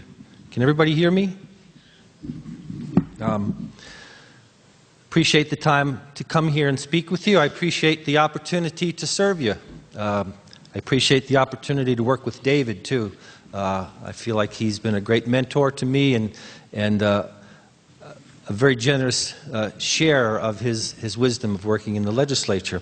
I did want to send regrets from Senator White here. We saw her in Putney. She has 22 towns to try and get to in the course of a couple of days. She can't get to all of them. She's not sure whether she can get here today. In that case, she sends her regrets. The legislature this year so far has been a little like the winter. It's been pretty relentless. A lot of heavy lifting, a lot of shoveling. That's why when I stumbled over this quote, it made me think maybe this is helpful for us today. There was an outdoor writer for the New York Times named Hal Borland who shared that no winter lasts forever and no spring ever skipped its turn. So with that in mind, we want to keep moving forward and realize the days are getting longer. And it actually feels warm out there. My temperature gauge said 19, but that felt warm. Just to share a little reminder of where we've been as a state, as a country, as a nation. 2008, 2009, the greatest recession in decades started. It's really hurt Vermont, even though we weren't responsible for a lot of why that transpired. It's hurt our budget. It's hurt our ability to serve the people here in Vermont. And just now, this year in 2014, we're starting to get back to the revenue levels of 2008, 2009. Those demands on the budget have continued unabated, though, so part of our challenge is making those decisions as to how we move forward and what we move forward with. On top of that, then, in 2010, just as we started to catch our breath, Tropical Storm Irene hit. More expenditures, more unexpected expenditures for the state, more challenges. The opportunities there, though, were, for instance, it forced us to close the state psychiatric hospital, which we have been wanting to for years, and create a new mental health delivery system. We are poised, though, to move forward. We've got some good economic news, and I think we're in a good position as the rest of the nation continues to move forward. We have one of the lowest unemployment rates in the nation at 4.5%. In the alternative energy area, we have done a lot, and we lead the nation in jobs per capita in that sector. We're trying to do more. The House just passed a net metering bill which will expand the number of backyard producers that can join in that program. And as I've talked to local people here who have backyard solar arrays, we're trying to make sure that we do what we can to encourage people and keep net metering going, watch how we tax things, not try and tax backyard producers the same as we do industrial producers. And I should say that net metering bill passed the House, so you can talk to the Senate to keep pushing on that one. As we move forward, though, I think the school board just went to take care of their business. And I wanted to share, though, that I feel really proud of our educational system. I know this, I've gotten to know the schools here in Dummerston, Putney, and Westminster, where we serve, and I think we can all be proud of that. As a state, I think we can be proud of what we're doing. And I know that when it comes to education funding, that's where things get challenging. If it hasn't been brought up today, what I want to remind people is that our funding mechanism was set up to create equitable educational opportunity across the state. It didn't necessarily mean that was going to sugar out as everyone feeling like their town was paying an equitable amount. But the reality is, given that principle, it's working. There was a report put out last year, the PICUS report, which is on the legislative website, which looked at how schools were doing before we changed our funding system and how we're doing now, and the educational opportunities are evening up around the state. So I just want to hold that up, that the goal was to create equitable educational opportunities, and it's working. One of the other big things that we've taken on, like no other state has, is health care reform. Now, I know if you just follow what some media puts out, it's an abject failure. The reality is it's working, and we're going to start putting that word out there. The system itself is a good system, Green Mountain Health Care. Vermont Health Connect is the website, and that's where the problems have come up. We continue to work on that, though, and over 30,000 Vermonters now including me, are getting our health care through that. And I think as we start to tell those stories of individuals who didn't have health care they could afford, didn't have health care they could use, that's changing. And this is a step, a mandated step by the federal law, to have the health exchange as we move to single payer. And I think as we move closer to that, we're going to continue to see that we're controlling costs and our outcomes are going to rise because people are going to have access. This year, health spending, the increase is at 2%. It's around the level of inflation. When was the last time you heard that? The system is working. I think as we continue and stay the course, as we move to single payer, I think all of us will benefit. And as a state, it's going to affect individuals. Their family budgets are going to do better.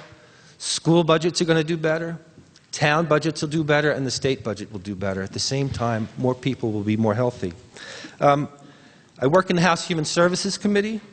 We oversee the largest agency in the state government with the broadest array of services. And some of the things we've been working on this year, there's a trend in foster care. It's a good news, bad news scenario. The good news is that there are people stepping up to do foster care. What's hard about that is a lot of them are grandparents who are being forced to provide care for their grandchildren. And when people were thinking they were getting ready for retirement in a rocking chair, they're realizing that rocking chair is them rocking a child. We feel it's important to make sure we support people in this situation as well as we can. So that's something we've been working on. We're continuing to try and reform the mental health care system. Senator White was part of the group in the Senate that just passed an expedited judicial review process for people suffering from mental health. The current system can take up to 3 months to get a decision made for just whether somebody gets treatment if they refuse it. And sometimes a condition, an indicator of a condition is refusing treatment. It doesn't prescribe a treatment, it just prescribes that people should get some treatment, especially if they're a threat to themselves or others. We have some big challenges ahead. One of the ongoing challenges is the federal budget. We talked about how the recession affected our budget. We continue to have to deal with cuts, with sequestration. We continue to deal with the unpredictability of what Congress will do. We're trying to backfill some of the cuts. The LIHEAP program, low-income heating assistance, is something that we've been trying to backfill. Early education services, agriculture is something we've been trying to work with, and it's been back and forth as what the federal ag bill will look like. But we know agriculture is an integral part of our culture. It has to be an integral part of our economy. I see Noah in the back there, and I should say Noah Hoskins Forsyth came up from the Bunker Farm, came up and gave some great testimony about the future of agriculture. And from right here in Dummerston, I can't tell you how impressed people were to see Noah and to hear what they have to do and the plans for what agriculture will look like as a diverse entity in Vermont and also as an educational entity. And I think people were really impressed, Noah, with what you had to say. I think our future's in good hands with agriculture, whatever, and I want to applaud Noah and all the people who are taking over Bunker Farm and trying to make that happen. Lastly, I just want to share, we're here to serve you. We've heard from a lot of people who needed help signing up for Green Mountain Health Care. March is the deadline. March 31st is the deadline. If you're having trouble signing up online, we can connect you with a navigator. We can also make some phone calls and cut through the red tape if you're having trouble, so feel free to be in touch with us. David and I have put together a report that's in the back. Our contact information is on there. And if you ever want to call me, I've got one of the easiest numbers to remember in this area. It's 387-8787. So feel free to give a call, and thanks again for the chance to serve you.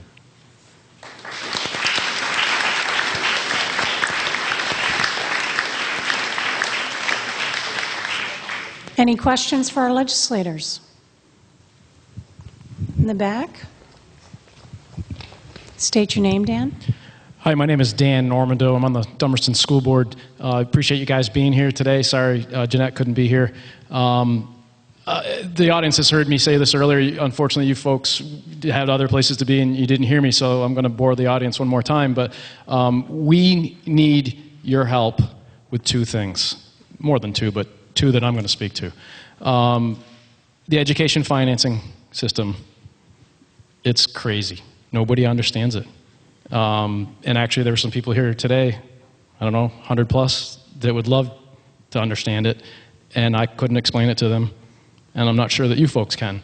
And I know you're not on the education committees, but you do represent us, and you are what we have, and you've asked us to come to you for help. So we need you to represent us on this front. We need to fix this funding formula. I don't disagree. I agree with you totally. Our education system is great, but the funding mechanism is not so great. That's the first point. The second point is we're hearing a lot about consolidation. We've heard about it for a couple of years, but apparently things are moving very quickly. I don't know that. That's only what we read, so I'm glad to see you shake your head. But I need you guys to watch out for us, because I don't see any benefits to us here in this union. We're in the Southeast Supervisory Union. I would encourage you to encourage the folks that you know up there to use a scalpel, not a club. Work on the areas of the business, the business units that aren't working, rather than changing the whole business model. So those are the 2 points I really urge you, and I've urged everyone here to call you. I hope they do. But they're sitting here now, and I appreciate your response. Thanks. Sure. Now, I hear where you're going, Dan. I know when I came and met with the school board in the fall, kind of the same thing there. I know our system, the financing piece needs to be tweaked.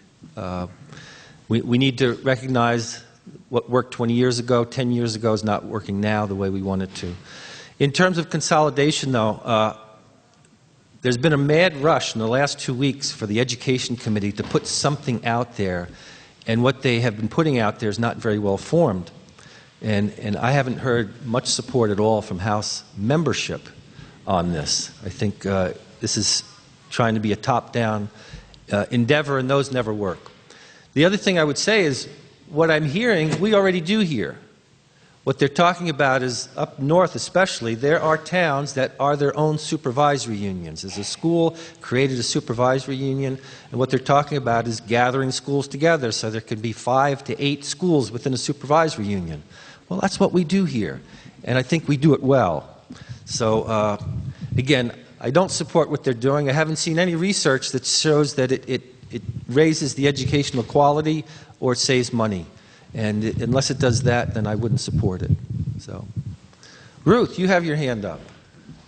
Okay, my name is Ruth Barton. You probably know me, and you probably know that I'll give you the straight poop as I see it. You bet. I consider this school governance business that they're proposing up there as a direct insult and a slap in the face to everybody who has ever served on a school board in the state of Vermont. And you can tell Peter that. This isn't going to do a darn thing to help anybody. They've even admitted that it's not going to save money and may even cost more. What they're intending to do is to wipe out that layer of governance between the state and the professional educators, and they just want to take their buckets of money and pour it out into the towns. And they're going to, what they want to do is just what one principal, who shall remain nameless, said years ago. It wasn't in this town, but this principal said to a school board member, when he inquired about, well, what about the voters, and something that the principal wanted, principal said, we'll have what we want, and they'll just have to pay for it. And that's the whole attitude they've got now. Well, Ruth, I hear what you're saying, and I can agree with the gist of what you're saying, And I don't think anywhere across Vermont towns are going to start giving up their school boards or their ability to influence what's happening for local control. Other questions in the front here? Mark? State your name, please. My name is Mark Brown, and I have my Green Up hat on. I just want to personally thank you for moving the bill along to help Green Up be solvent. I don't know all the particulars about it, but I think it's money well spent that the partnership of government and volunteers going out and cleaning up the road is some money well spent. We're budgeted personally here with $100 and some of the best $100 we've spent. So I just also want you to pass on to Jeanette my personal encouragement for the Senate to continue on. That's it. Good job. Mark Whitaker, you had your hand up. Over there, Jess. Thank you, Ms. Moderator. Mark Whitaker. First of all, I'd like to thank you, Mike. Your efforts in answering everything I've sent to you has come back in a timely manner. You definitely hold a candle over anybody else in our district on that. So thank you for that. On the solar panel deals, you know, Vermont doesn't allow billboards for retail. They don't want to trash the sides of the roads. You know, there's a lot of things can't go alongside of the roads. And I'm not against solar power. I think it's great. My big problem that I'm going to take to wherever I need to go with it is the location of the panels. They're ugly. They're an eyesore. They ruin our rural characteristic of life. And I'd like to know what both of you gentlemen have in mind. It seems like it's a trump card on everything, and yet we have no say in that. The Green Lantern project in Westminster is going in the flats. It's a residential section with an agricultural overlay. We were told that the topsoil's already been sold to the 3.5 acres they're going to use. And I'm sure you're going to be able to see it. And Westminster Flats is a pretty nice spot. And it's all over the state. It's everywhere. It's everywhere. Some people seem to give a conscious effort, even though it's probably more to run wire from the back of their house to the telephone pole than to put it beside the road. There are a few that have done that, and I thank them for that.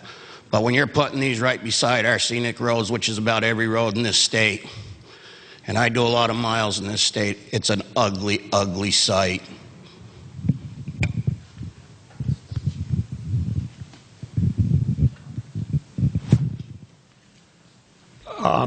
Let me see.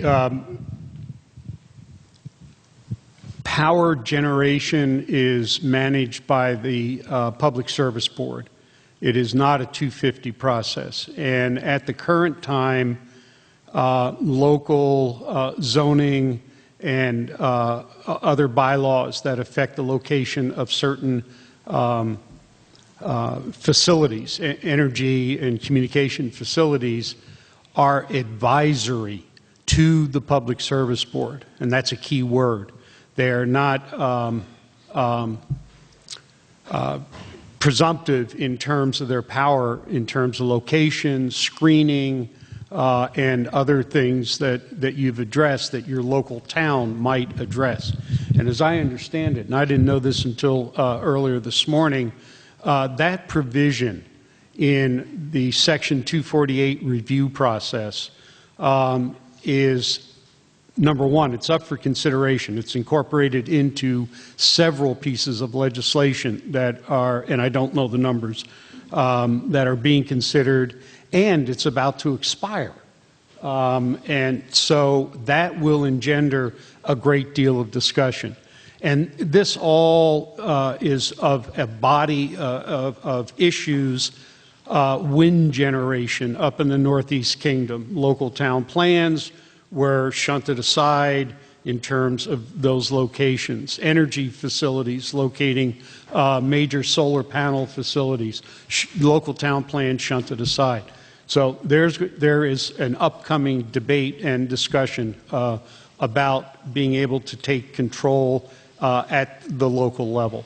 And I will join that debate. And I will, at this point, come down on the side of the municipalities being able to assert their jurisdiction either at the town level or through the regional plan in terms of energy siting. You want to say something? I just want to add quickly, I think you make a good point, Mark. We consider aesthetics in a lot of other areas of our energy use and land use, and I think we should here. Someone once jokingly said we should put smiley faces on solar collectors. Not that it would make it look better, but it would make it look so obnoxious that we'd have to hide them. I also have a problem when arable agricultural land is being used, and I think one of the considerations I'd like to see, and we do see it a lot of places, there's a brown field in Putney that is being used for solar, or hillsides that wouldn't otherwise be agricultural land. But that's another consideration I think we need to take into, because as Will Rogers said, save your land because they just ain't making any.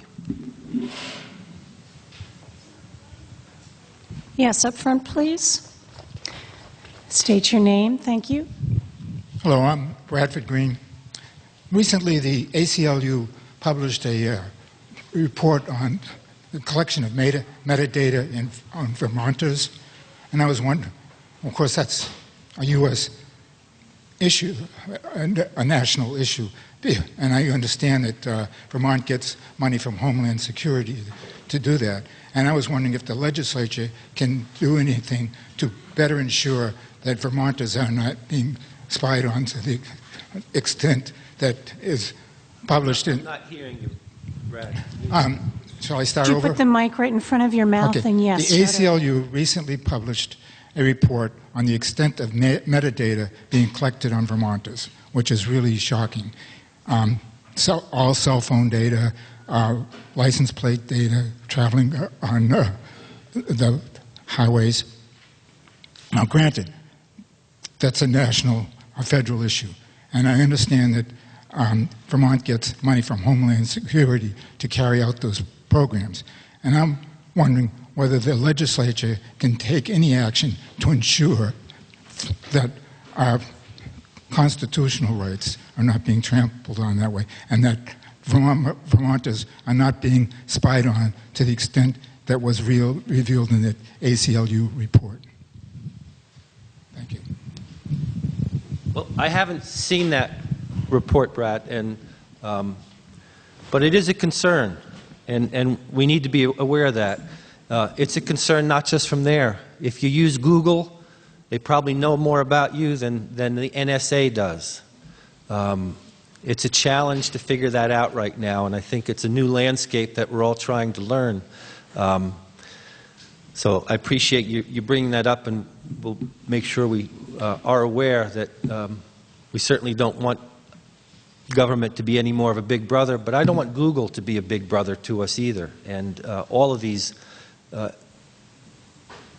business entities are collecting more information than we know about us.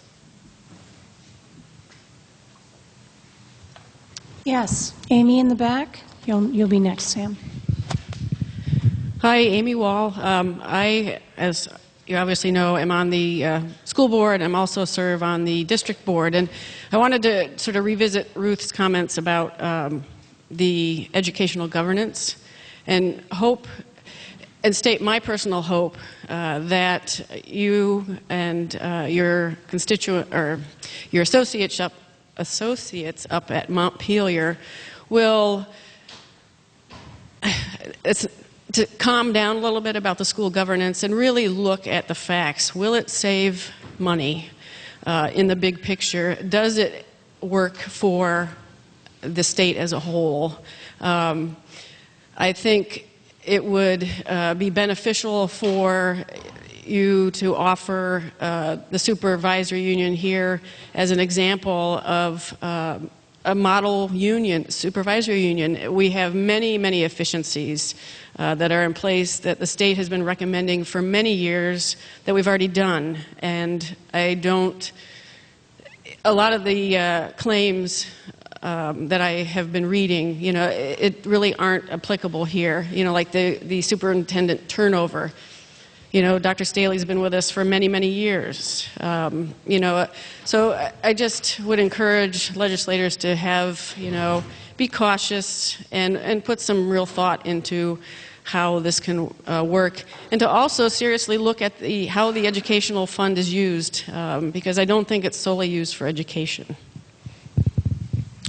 One of the things I would like to share with you is that our caucus made a conscious effort and decision to make sure that we came to town meeting this year and listened around the education issue.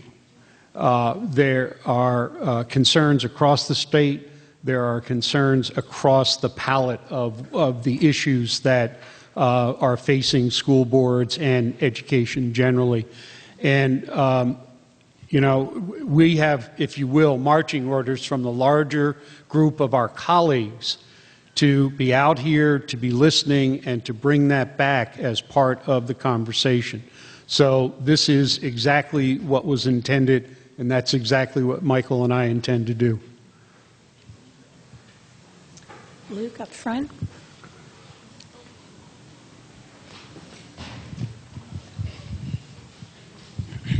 Thank you. Sam Farwell. I don't want to hold up lunch any longer, but a quick question about item of business that Dummerston has to address in our town meeting today. The last article is about exempting solar panels from real estate tax. And I understand that's a formula that the listers have from the state, and that formula may actually be being reconsidered in this session. And if you know anything about that, I don't imagine you're on those committees, but if you can, any knowledge you have about that, I think would help our discussion that we're going to have. Yeah, it is being discussed, and the issue that at least some members of the Ways and Means Committee and the other money committees are considering is that dividing line between a commercial operation, meaning Green Mountain Power, I'm not slamming them or anything, but they're a commercial operation. They're in business to make money. Do they deserve the same tax considerations as dispersed energy generation in a backyard? And so that's part of what they're working through. How far it will go this year, I don't know. I don't know all the provisions of the miscellaneous tax bill. We have one every year, just changing whatever. And I don't know whether this is a part of it. I will find out. Mic up here, Luke. State your name, Bill. Bill Schmidt. The bottle law. I understand there's some serious consideration being given it, including possibly doing away with it. I hope I'm wrong there. But if anything, it's certainly a program that should continue, and if anything, be strengthened, because there are many bottles, like Snapple bottles, that it doesn't cover. So could you, David, speak to that?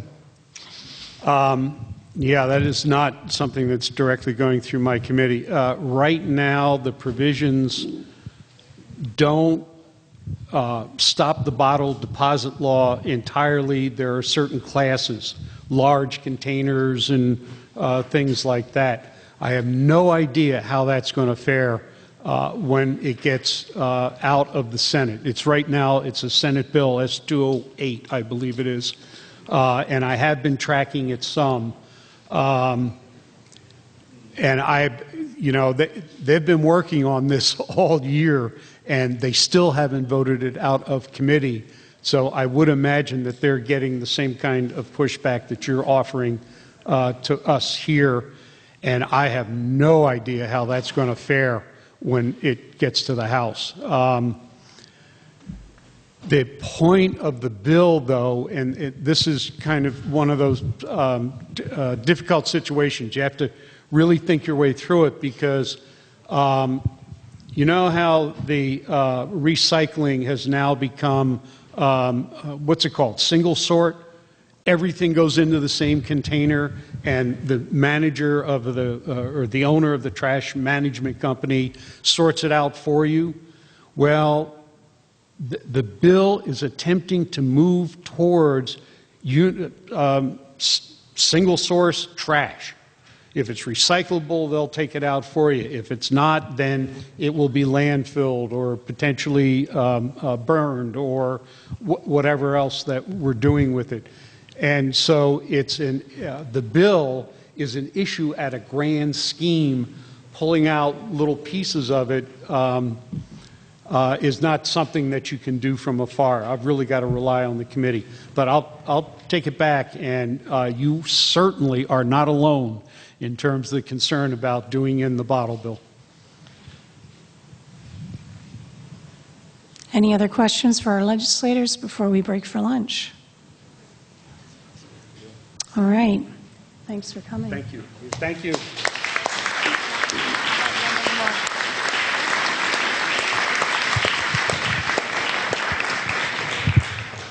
So we've adjourned our school district meeting, and I'm thinking that rather than starting our select board portion, you all would rather eat. Is that right? Is there consensus on that? Okay. We will resume our meeting at 1 o'clock. Thank you. Any questions about setting aside this money? We'll be talking about what we spend it on in the next article.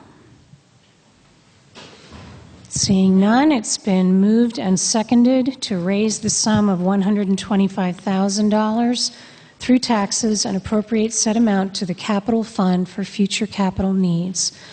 All in favor of the motion on the floor signify by saying aye. Any opposed, say no. The ayes appear to have it. The ayes do have it, and you have voted to set aside $125,000. Article 5, to see if the voters will vote to authorize capital expenditures in the amount of $105,000 from the capital fund for fiscal year 14-15. Madam Moderator, I move to authorize capital expenditures in the amount of $105,000 from the capital fund for fiscal year 2014-2015. Is there a second? Bill Holliday seconds. The motion on the floor is to authorize capital expenditures in the amount of $105,000 from the capital fund for FY 14-15. Joe, would you like to present what the money is going to be spent on? Do you want to use this mic? Would that be better? No, this is fine. This is page 21 of the annual report, and you can't hear? I'm sorry, Joe. Can you come up here? People can't hear. Page 21.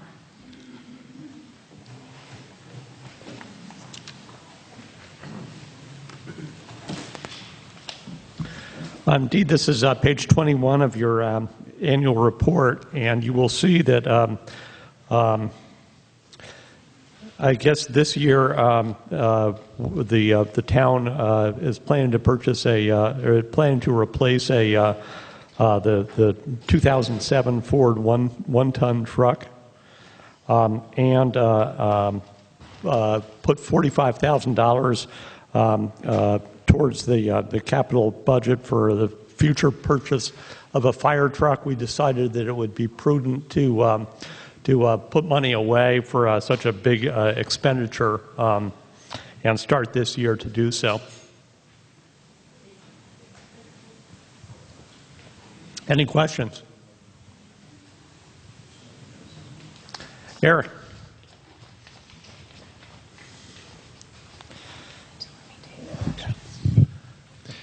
Eric Kruger. I know people have questions about this spreadsheet every year, and I'm noticing that in the subsequent 4 years, we're putting aside $45,000 for this fire truck.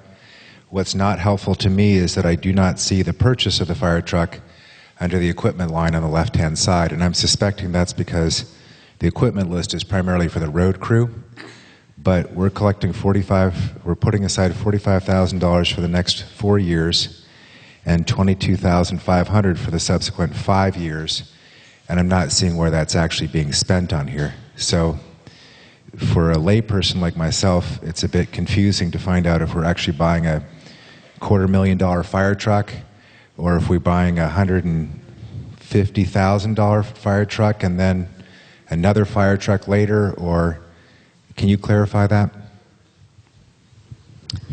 Joe, are you the one who should speak to this? Steve? Yeah, just quickly, if you look down on the fire truck where it says to be held in reserve on page 21. Actually, in the year 2017, 2018, they're anticipating replacing a fire truck. And I think if you tab down through, it's close to $200,000 for the fire truck. So that's why we're setting $45,000 aside. And then the assumption is that there would be another truck in a few years after that. But it's not written down here anywhere. I'm sorry, Eric? There's not a line item for fire truck anywhere. Yeah, it just says under fire truck that we're holding it in reserve to purchase it in 2017 and 18. Is why we're setting 45 aside for the next 4 years. Thanks. Or would like to. Any other questions on this motion? Yes. Charlie, state your name. Charles Ranny. I think the way you're working this capital budget plan is incorrect on the fire truck. The money is set aside as we added in the last article. The purchase is estimated to occur in 17-18. Then that figure should show up as about $180,000 that year, not as 45 for the years before that, but is not actually being spent. I think authorizing $105,000 is incorrect. I think we should be authorizing $60,000 this year. If I understand your point correctly, Charles, it sounds like you're saying we shouldn't be appropriating $105,000 this year because that's not the amount we're going to spend. We actually intend that $45,000 of that amount is to be accumulated in the fund, as we always accumulate money in the funds, and then the expenditure will be in a few years. That's correct. That's a good point.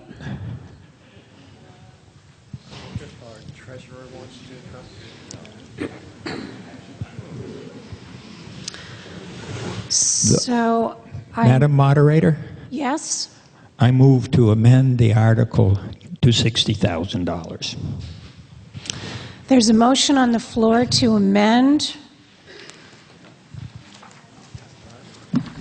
Article 5 from $105,000 to $60,000, and I believe that the purpose of Charles's amendment is to recognize that the $45,000 included in the amendment shouldn't be there because it's not actually going to be, as the motion says, expended this year. So, Eric, you seconded the motion? Okay. Do you guys want to put your heads together about this and tell us moving forward? That makes sense to you? Mm-hmm. Okay. The Select Board would like to accept this as a friendly amendment. I think just to be sure, we'll go through the motions of having the entire body vote on this amendment. Should I explain this again, or is everybody pretty clear on what we're saying here? Calvin, will you wait for the mic, Calvin? It'll be right there. Calvin, could you wait for the mic and say your name? Thank you. Calvin Farwell. I am at least one person that would like a very crystal clear explanation of this change before I vote. Okay. May I try that? Okay. If you look on page 21, you can see that every year we appropriate, we gather a certain amount of money together to put in our capital fund bank account. Then each year we have the money there when we need to spend it on something that you all approve at town meeting. We often gather money well in advance. You can see that the balance might get pretty big from one year to the next because we may not spend much one year, and then we may have a whopping big purchase when we buy a new grader or something. It looks like the select board organized this a little bit differently this year, counter to what we're used to. The $45,000 they have in the fire truck line, everything in that grid is normally what we actually spend that year. They want to just set that money aside and have it ready when we buy the truck in 2017-18. The reality is that they just want to let the bank account balance accumulate by that amount each year. So in a sense, the chart is incorrect because what's in the grid should not include those $45,000 figures these next few years. That should be accumulating in the balance at the bottom.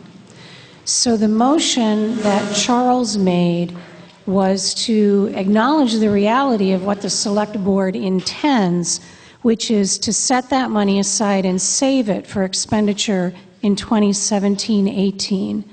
And so Charles's motion is, in a sense, to correct the article that was warned to reflect the reality that the only money we're actually going to spend this year is $60,000 on a new one-ton truck. Does that make sense to you, Calvin?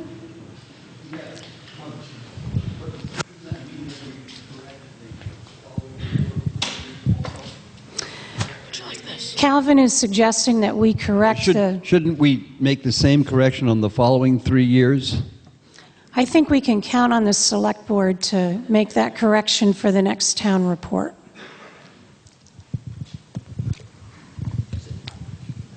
Please.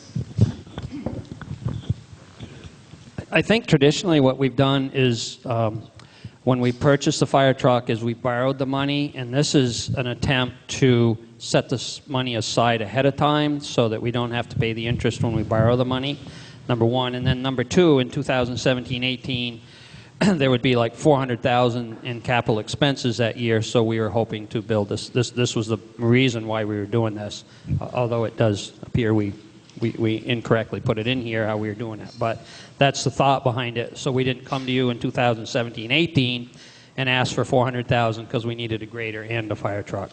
We were hoping to spread it out. So there's an amendment on the floor. The select board accepts it as a friendly amendment, but I'd like to see you all vote on it. Yes. Thank you. Ruth Hoffman. So just to be clear, you've taken away the $45,000. Where are you getting that from? Is it a part of the $125,000? So Yes. It was actually mentioned twice, the same numbers in the budget. The last article we passed was to raise $125,000 in taxes to put into the capital reserve fund. And that includes the $45,000 Yes, it does. to put aside for the fire That's truck. right. Okay. This article determines how much we spend this year. Thank you. Any other questions, comments? Calvin again? Well, I can't remember which selectman was talking there, but every single other item on this, funds are being held in reserve without putting numbers into the chart for it. So this is really just a question of why this chart, I mean, it doesn't really affect the amendment, the article at all. It just affects this chart, which is confusing. Every single item which is to be bought in the future, we are setting aside money to do it without writing anything in that square on the chart. So that's why we were confused by what's written here, that treating the fire truck as something special.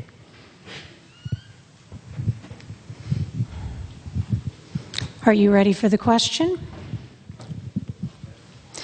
You are voting to amend the main motion. A yes vote means, yes, we will only spend $60,000 this year. We will keep the rest in the bank, saving up for a fire truck. A no vote means you still want to spend $105,000 this year, and I'm sure the Select Board will come up with something they could spend it on. All in favor of the amendment signify by saying aye. All opposed, no. The ayes appear to have it.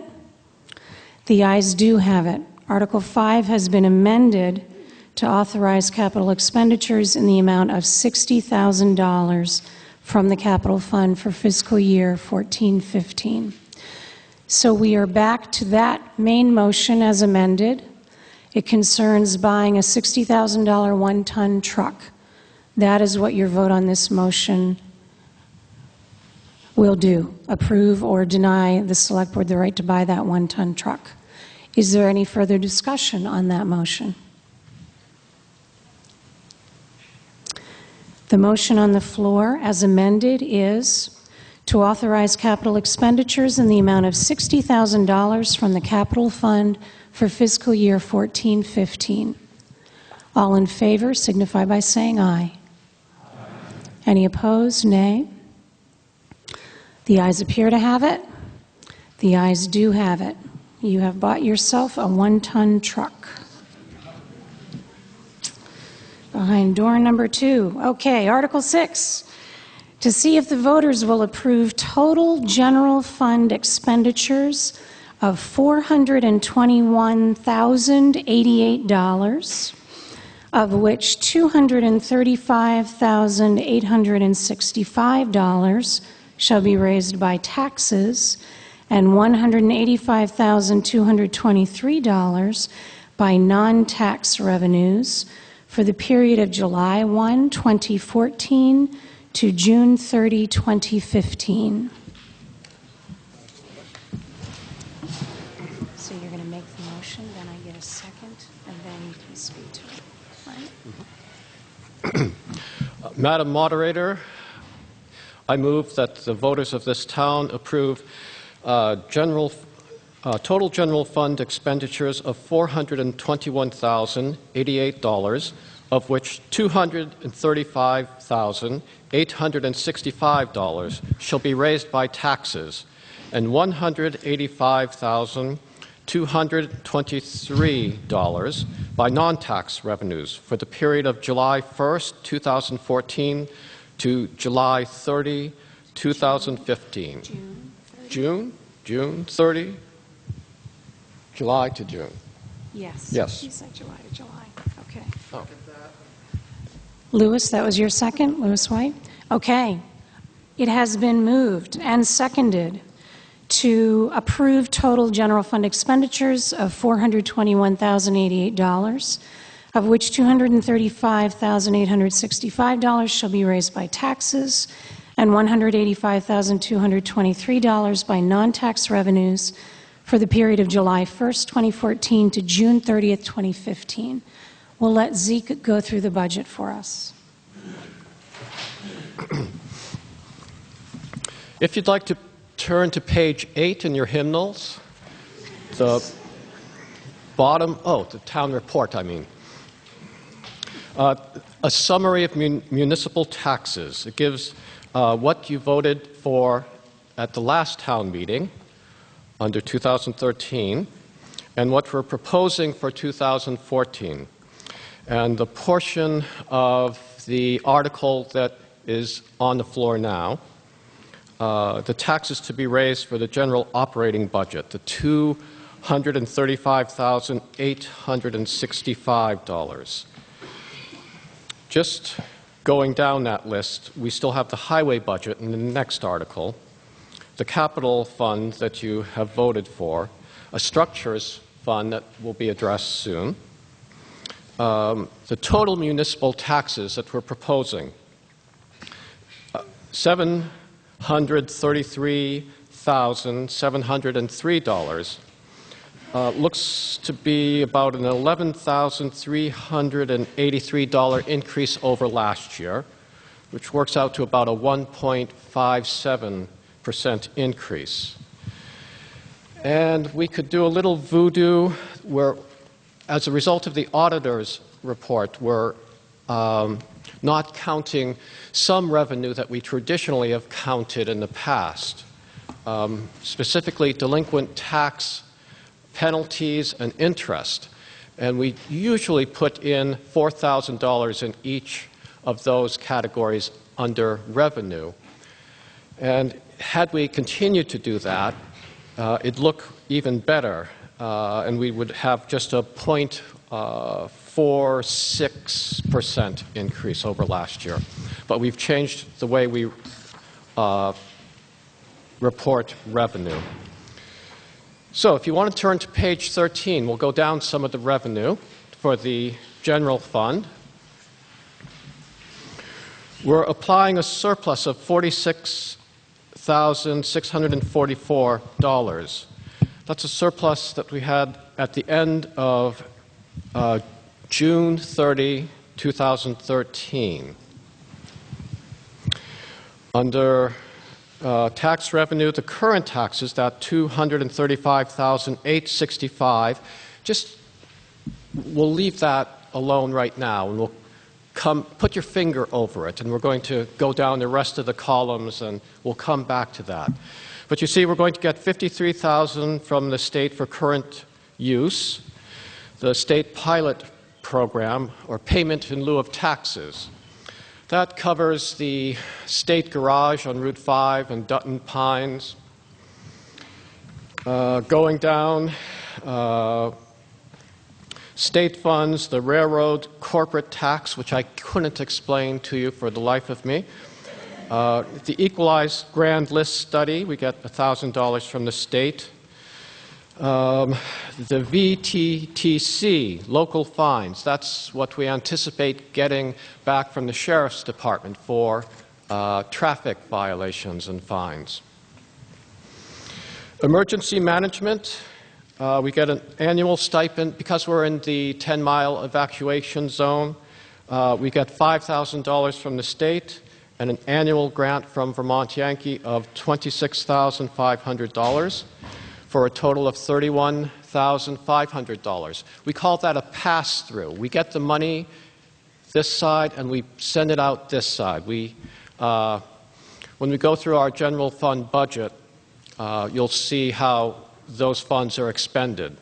And I'm told that with Vermont Yankee closing, we can expect to receive this amount of funding until 2016. And then we may want to think about how we want to finance an emergency manager, if that's something we want for the town. But we have a little time to think about that. Permits and licenses, total of $3,940. We anticipate with more dogs in town and that the dog license revenue is just going to go up there.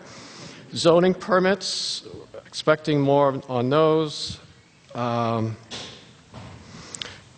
down, fees for charges and services. These are at the town clerk's office, recording documents, filing documents, issuing licenses, miscellaneous, the use of the copier, change we find underneath the seats after meetings, all goes into that account, and $21,975. Going on to page 14, we have insurance reimbursements. The town, just to make it easier, the town pays insurance premiums for the fire department, the historical society, and the library, and then those organizations reimburse the town later on. So that's going to be the $9,814 for a total $11,114. Funded projects, a transfer from the Restoration Reserve. And if I wanted to know what the restoration reserve was, I'd ask Pam McFadden. Does anyone want to know besides me?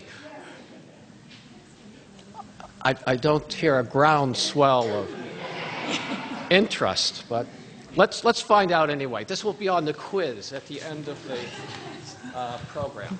The Restoration Fund, when an instrument, a deed, a mortgage comes into the office, the town charges $10 a page to record that information in our land records. So that Restoration Fund is a fund that we have set up. It's been for years and years. $2 goes into the digitalization of the town land records, and the other $8 gets put into a fund. It's a sub-fund of the general fund, and that money is to be used to keep those records in top-notch condition. That means I purchase paper and books. You'll see in another article I'm asking to spend some of that money to put some shelving in there because we are slowly filling up all of the shelves with the land record books. Since I have been there in 9 years, we've done 22 books. So I have room for about 1.5 more years.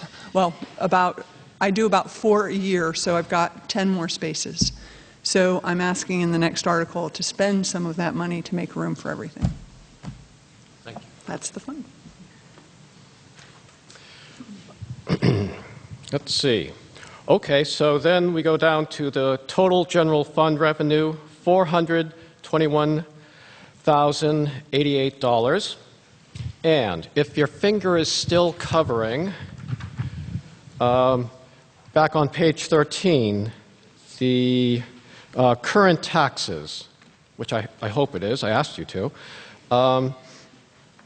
then all those figures that we've just gone over add up, at least in my book, to $185,223. So to reach that $421,088, going back to page 13, we're going to need to raise from taxes the $235,865. Now, is anyone interested in how we plan to spend this? Just while I'm up here? Yes. Oh, well, following protocol.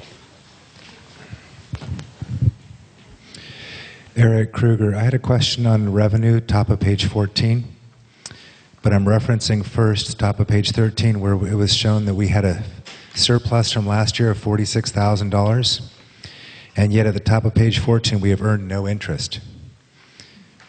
And I imagine that accounts bear at least 0.5% of interest these days, so I'm wondering where we're holding our cash that we're not earning any interest at all.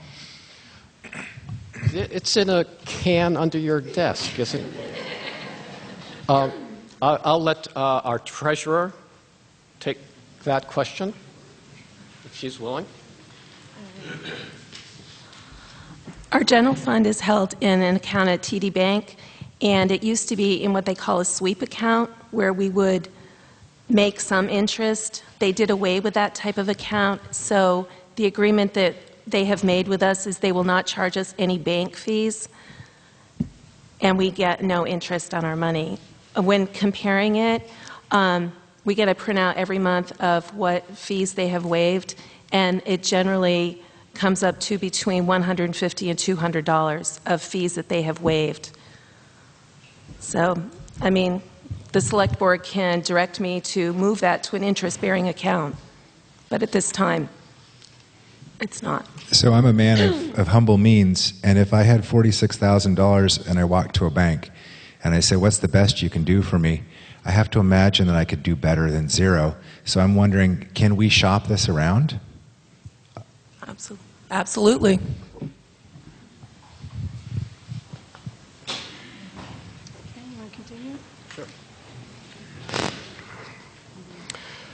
All right, so if you want to turn to page 16, near town reports, we'll go down through the general fund, proposed budget. And that first section is labeled Select Board, $2,500. Each Select Board member gets $500 over the course of a year. The Select Board assistant, who does most of the work, we are going to propose $9,175. For all town employees, we're proposing 3% pay increase this year. Going down, Select Board expenses, it's pretty level funded through quite a bit of this. VLCT assessment, that's the organization, Vermont League of Cities and Towns, that the town belongs to. We have our, most of our insurance through this organization. They provide trainings for everyone from the dog catcher to the town clerk and select board members, listers. Very important organization for a small town trying to run its affairs properly. They also provide legal advice because we've already paid this assessment. They're essentially free, and I have them on my speed dial. And anytime we have a legal question, we consult with them first before we contact the town attorney to see if we need to contact the town attorney who actually charges us for his services. So we use that organization quite a lot. Wyndham Solid Waste Management District has gone up, as you can see, from 367 to 24, 393. Professional services, that would be our attorney's fees, we're saying should be the same. The audit and accounting, we had an audit. You voted to have an audit done, was just completed. We have the preliminary report from them. They thought things were run pretty well in the town office. They did suggest that we not keep the signature stamps on top of the desk anymore, but that was their major recommendation, and they're going to be sending us a final report. But they uncovered no irregularities or anything that we should be too concerned about other than keeping the stamps in a drawer. We don't anticipate, well, we'll wait till we get the final report, but we don't anticipate having to have another professional audit of this magnitude for a little while, I hope. Debt repayment, we don't anticipate anything there. We have no debt to repay. Some of the town expenses for employment going down. You can see the health insurance. The health insurance, I could just gloss over this and it would look better, but I'm going to be frank with you here. It looks like we're doing better, and in a way we are, but instead of having that cover 5 employees, it's covering just 4. So it looks like it's gone up quite a bit with just 4. But the good news is a portion of that 30,000 and change is we had to switch to a new health care program for our employees this year. And we went to a higher deductible insurance program.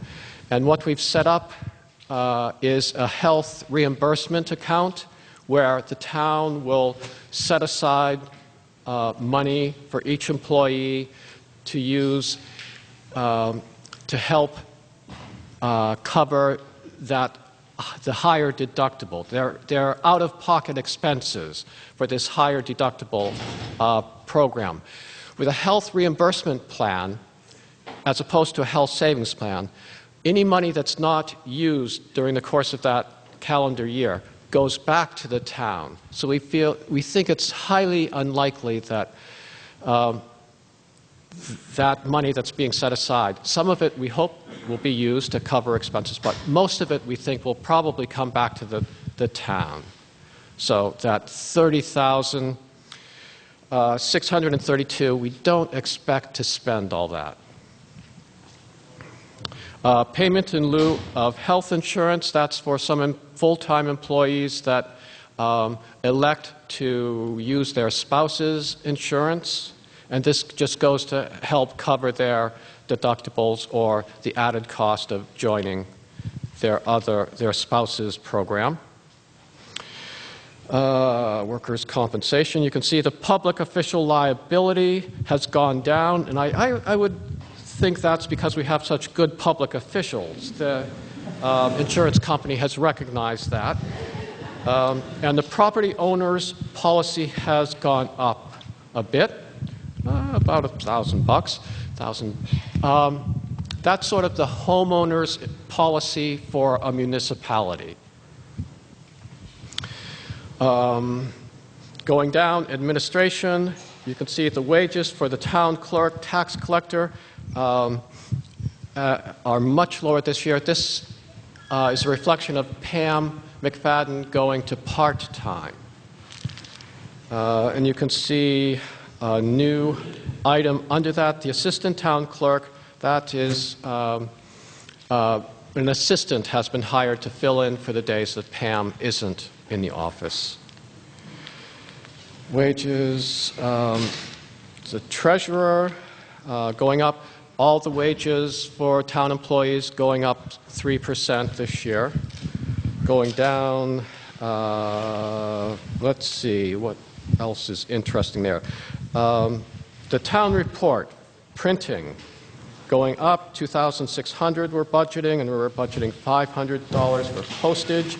We have a survey that's been on the town website. We're asking, I'll let Bill Holliday, who's our IT specialist on the select board, address the survey, in case you haven't seen it yet.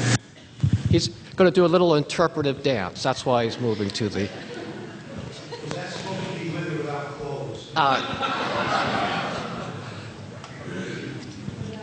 I don't know where he's going, but he's...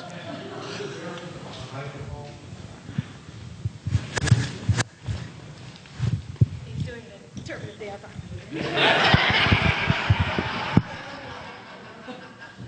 You just cost me my marriage, Mr.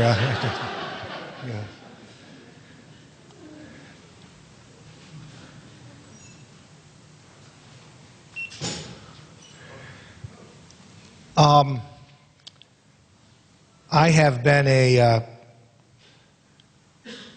steadfast motivator of trying to move us into a more modern direction. And it's not working. The batteries are dead, yeah. Oh, somebody, hang on, let me see here. It's coming, like Christmas, right? And spring, I should say. Yeah, we probably should turn off some more. It's not really that important. But my idea was, and I proposed this to the select board, and they said, go ahead and run this survey. We'll put it on the website. It's been there, and there's a small sampling of people. But this is a pie chart that shows the number of people among three options. The options say, how many of you would be willing to receive your town report, if I may? I have to be careful what I do with you because you're critical of me. I'm just kidding. I'm just kidding. Would be willing to receive this online only? How many would be willing to pick up a hand copy and save the town the postage at the town office? And how many would prefer the traditional way of receiving this in the mail? And the survey results so far, that small little yellow piece over there, those are the people who are preferring the hard copy. The light blue in the bottom left quadrant there are the people who are willing to pick up their own at the town office. And the largest piece of, that isn't right, I've got those reversed. The largest piece up there are people saying they're willing to get theirs online. Then if you wanted to print it, you could print it yourself at your own cost. And if I may, just for a moment, Zeke, I'm going to put this microphone down. I'm going to give it to you. My name is Eric. Mr. E.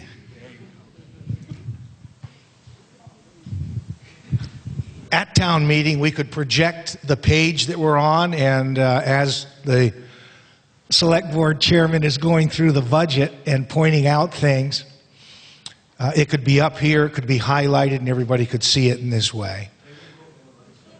We would put more lights out. Additionally, a large screen could be put here, right behind the select board in this case, or the school board in that case, so that everybody could see it quite clearly.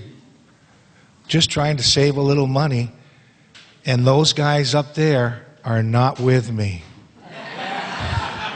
Help me out or I'll do the dance. Yeah. Where'd he go? Oh.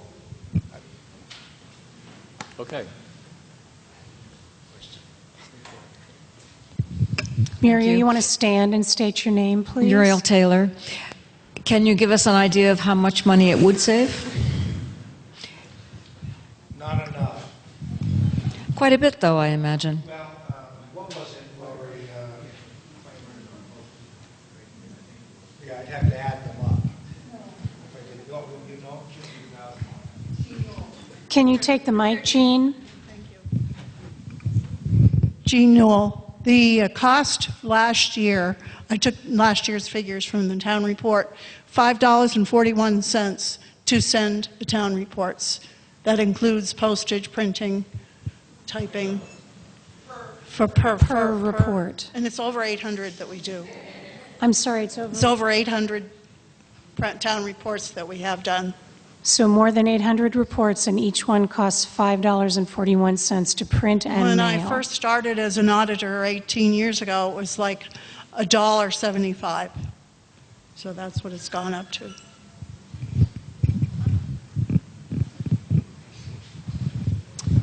We've got another question over. I'm sorry, Bill, can you hand the mic on to Michelle, please? Michelle, state your name. Thanks. Michelle Charrier. Thank you, Bill. The question becomes whether or not all of the data is online and available to all the town citizens essentially forever, or reasonably forever, so that they could always go back and look at it online, as some people do go back and look at last year's town report.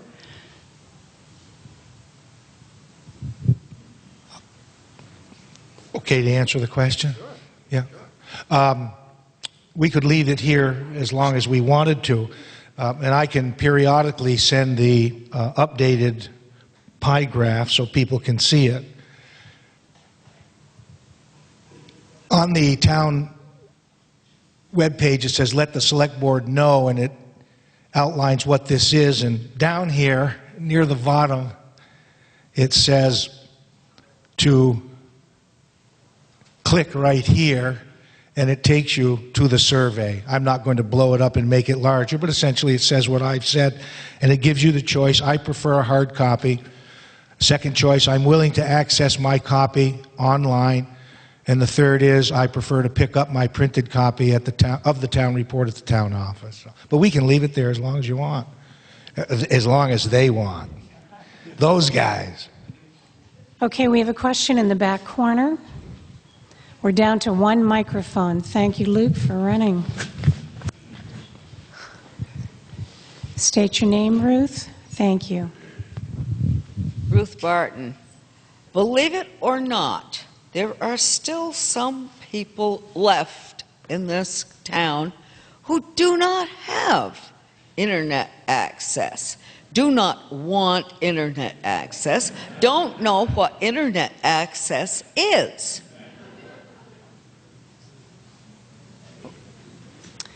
Any other questions at this point, or shall we let... I'm not quite Oh, done. I'm sorry, Ruth. I would like to say I would be willing to pick my town report up at the town office, but this year I had a very nice select board member came to my door with mine. Thank you. Any other questions on this topic? Yes? There. Will you stand and state your name, please? Virginia Bunker. First place, I can't hear too well back here, but unless I didn't hear something, unless the technology for projecting it is much improved, it ain't going to work. So I'm in favor of probably picking them up, but doing without them and using that as you have it there, unless we get a really good system, isn't going to work. Okay. All right, we'll go back to Zeke's presentation now. Thank you. Okay. All right, I'm being urged to pick up the pace here. So we're, this budget plans on printing and post-mailing, and this is a new idea that we're exploring, and if you want to pick up your town report next year, it'll also be online, or if you just want to wait. I love to get mail, so just do that. Going down, all right. Picking up the pace, the listers, 3% raise. Top of page 17. Wages for the zoning administrator. You see the wages are going down for the zoning administrator, but I've told you everyone's getting a 3% raise. It's because we made a mistake on the 2014. We figured 52 weeks of pay when actually she gets 50 weeks of pay. So that's the difference there. Meetings for the zoning. Let's see, the zoning administrator, DRB trainings, we always think that's a good idea. Going down to the municipal building, not much there, no new equipment in the budget. Bill Holliday, when he's not doing surveys, he's offered to set up a painting bee at the town office. We think, some people think it's getting a little shabby in there. And because we're such skinflints here, or at least some of these guys are, we didn't budget any money to paint the inside of the town office, and Bill volunteered to organize a painting bee at some point in the coming year. So keep that, we'll let you know the date, but keep your dance card open sometime later in the spring.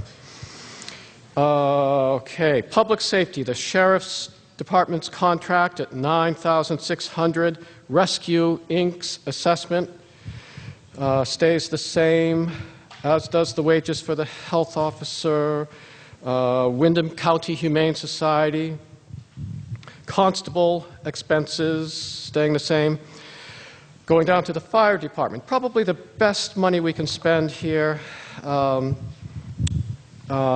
that $47,500 to the fire department, the volunteer fire department for training, certification, keeping up the equipment that they need to safely respond to our homes and provide backup for the other communities in the area. So, although I've been told to pick up the pace, I wouldn't mind giving a round of applause for our fire department and rescue crew right now.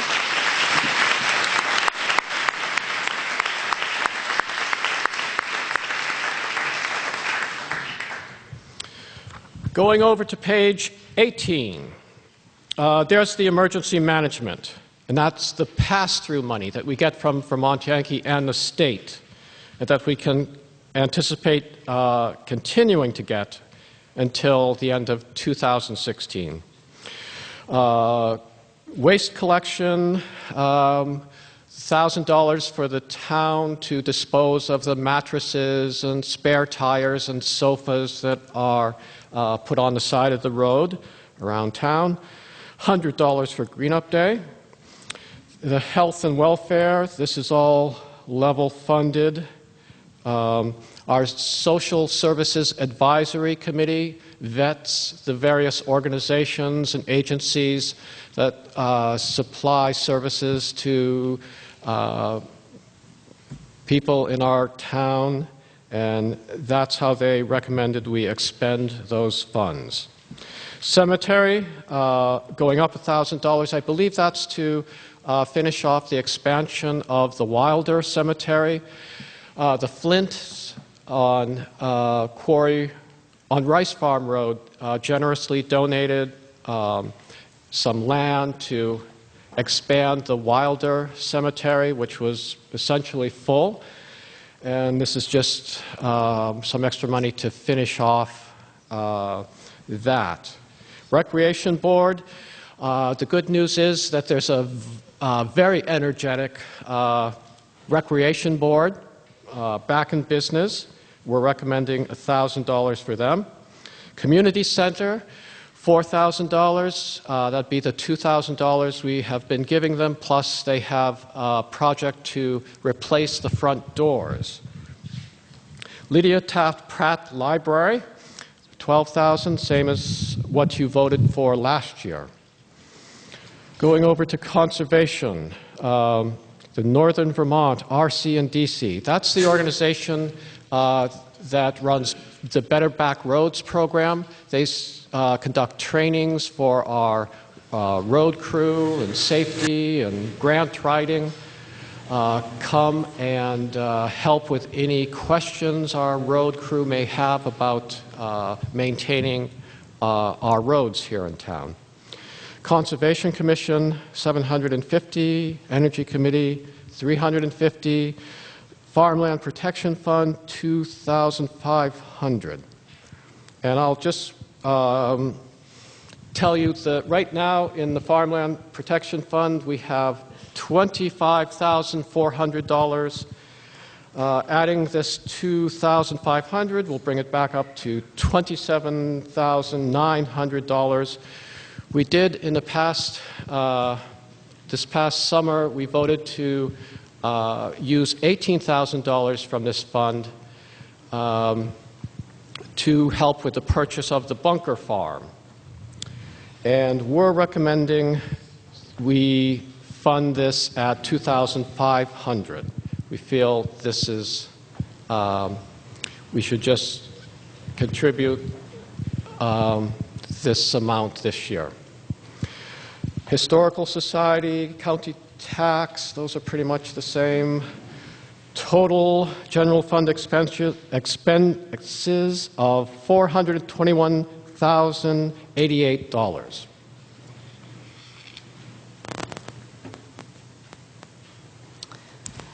Bill Schmidt, I'll call on you first.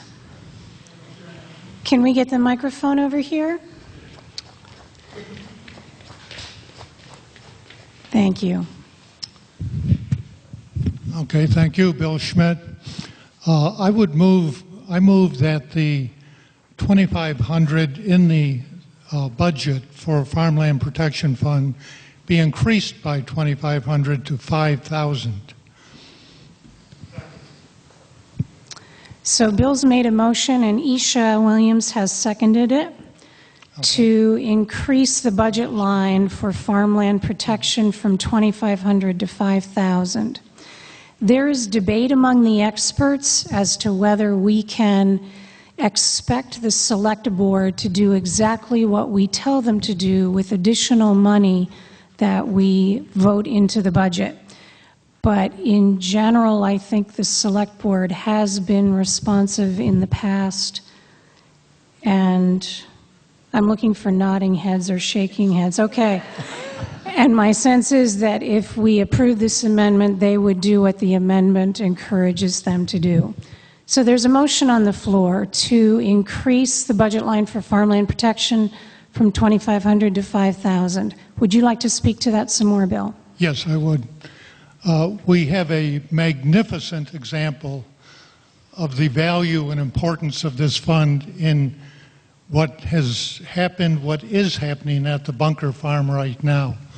We have two young, very energetic, well-experienced and educated couples doing magnificent things with pasture-raised meat and poultry, vegetables, flowers, in the woodlot, firewood, sugaring, and an educational program that's going to unwind in all manner of ways. Mike Maricki, when he spoke earlier, said that Noah Hoskins Forsyth met with a legislative committee in Montpelier and spoke of, if you will, an agricultural renaissance that's happening throughout the state, and very definitely in this area when we look at the various farm operations in town. So I am very confident that within the even near future there will be some other farmland that we will want to see protected, and the agricultural products produced on it further the agricultural economy of the town. We've appropriated $5,000 toward this fund regularly for many years, and I think that amount should continue.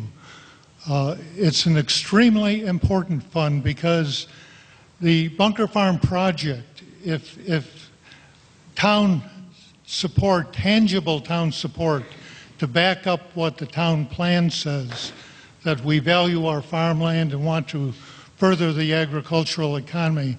If that money had not been there, and if our town plan did not contain the language it does, there would be head scratching in the state on whether state and federal money should be allocated for such a project. That town share also helped attract some foundation money.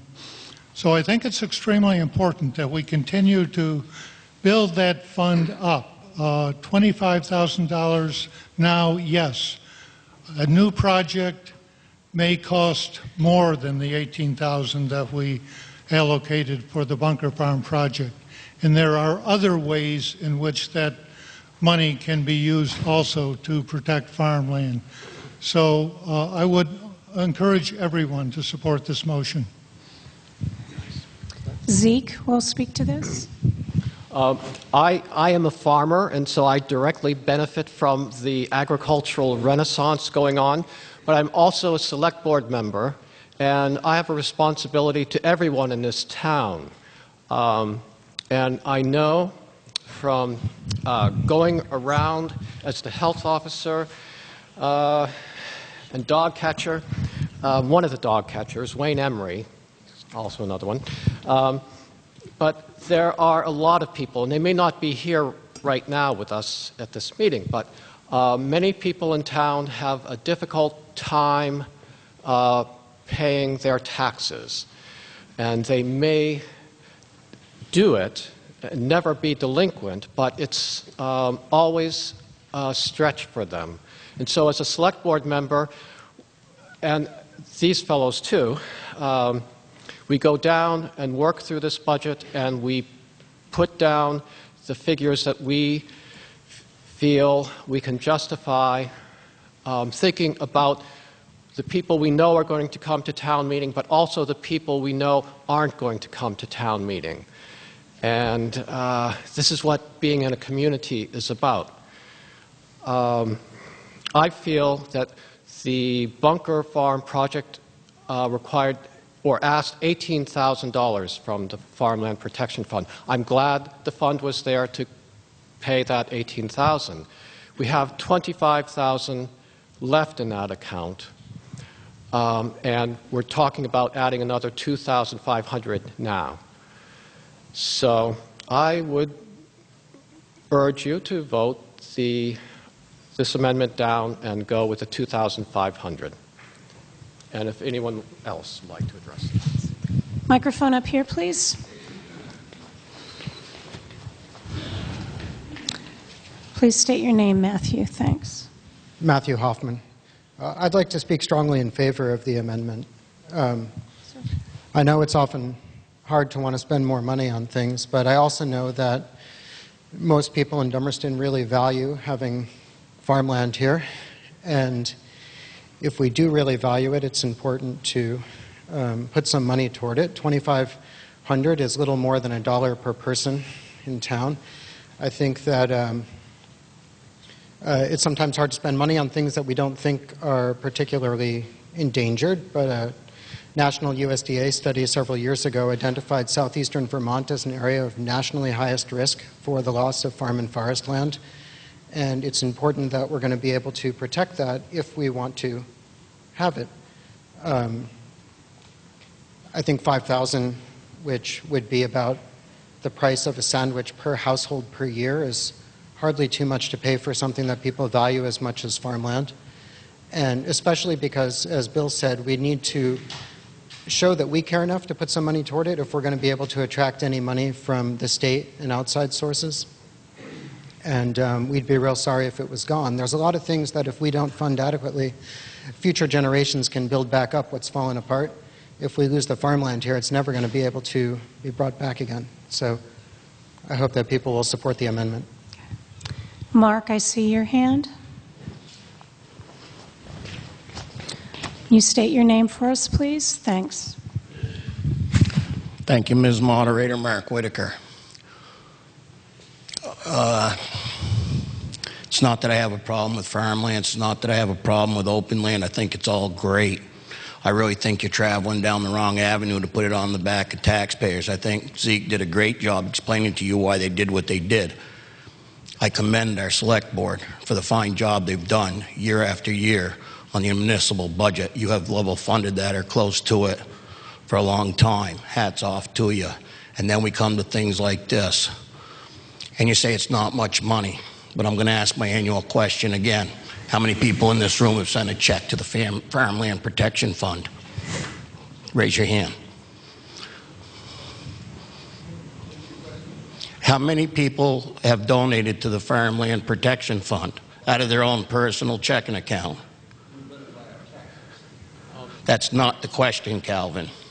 I'm talking about reaching in your pocket for something that is preached so near and dear,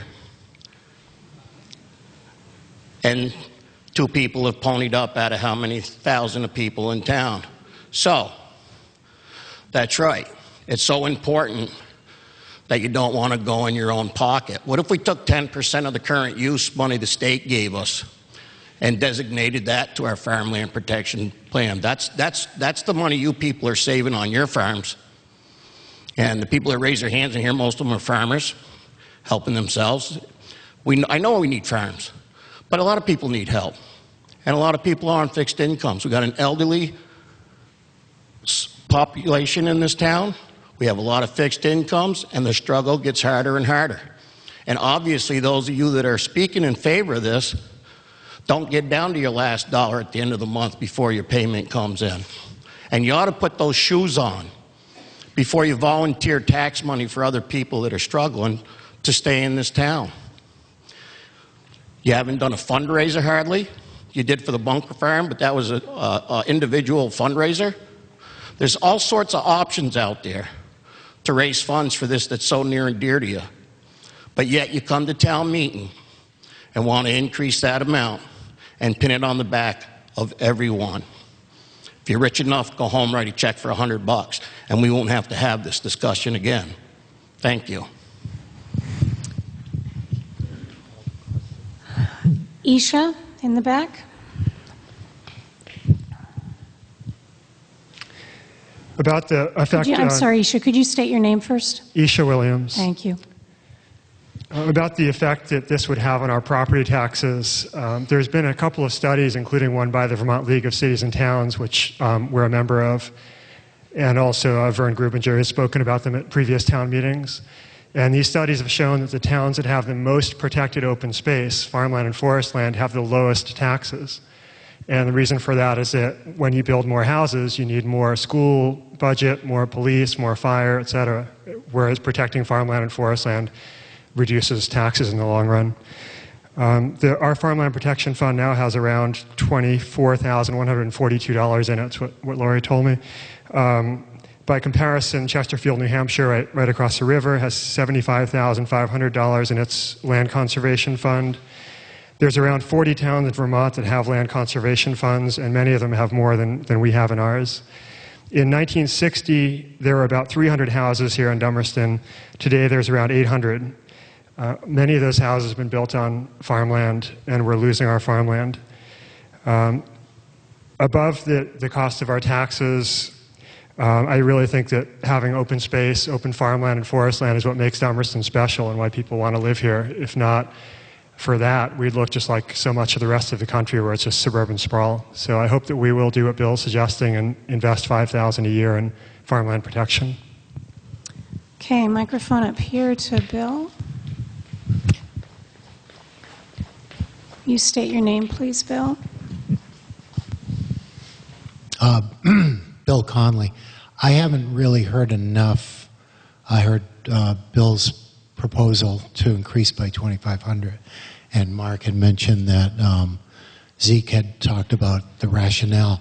I feel like I don't know enough about the rationale. I have a couple of questions related to that. One is referencing what Bill said earlier, that historically there was 5,000, so it would help me to vote on Bill's amendment if I had more information about the historical funding of that. You know, has it always been at 5,000? Is there more reason than what Zeke has said about why it's now at 2,500?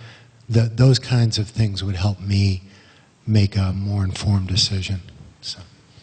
It was reduced to 2,500 in last year's budget. I see that in the town report. Lewis, do you want to speak to that? It was reduced in years past. It hasn't always been 5,000. There has been motions at other town meetings to raise it to 5,000, and it has passed in previous years, but it has not always been $5,000.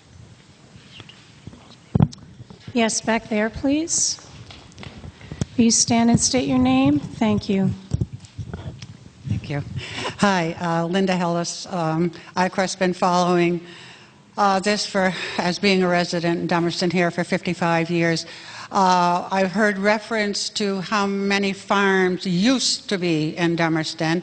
Well, there was, but there were a lot different people in Dummerston in the last 50 years that I've been here. We were one of those kind of farmers, a 20-acre farmer, you know, 6 cows and 10 pigs, and we hayed other people's land.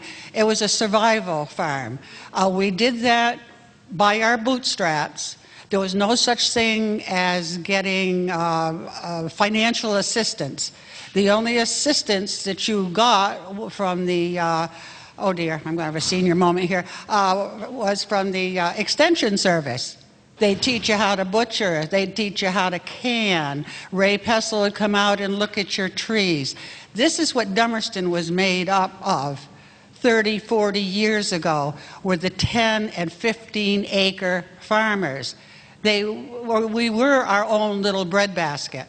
And I think I keep repeatedly hearing this as far as these unique farmers that are going to come in these great big places, and you're going to be hard-pressed to find people that are willing to give in 7 days a week, 365 days a year for the pure love of the land, not keeping a day job because it's too difficult to make it farming with everything taken into consideration today as far as expenses, everything from the price of barbed wire to diesel fuel to run your tractor, try to find a place to come and repair your tractor, the cost of a bale. It goes on and on and on. The best thing that could ever happen in this town is for people to be able to afford all these little 10-acre farms again and trade amongst ourselves as we used to. So $2,500, I think, based on the ability for this town to pay, I think is more than generous to set aside. Thank you. Any other comments, Bev?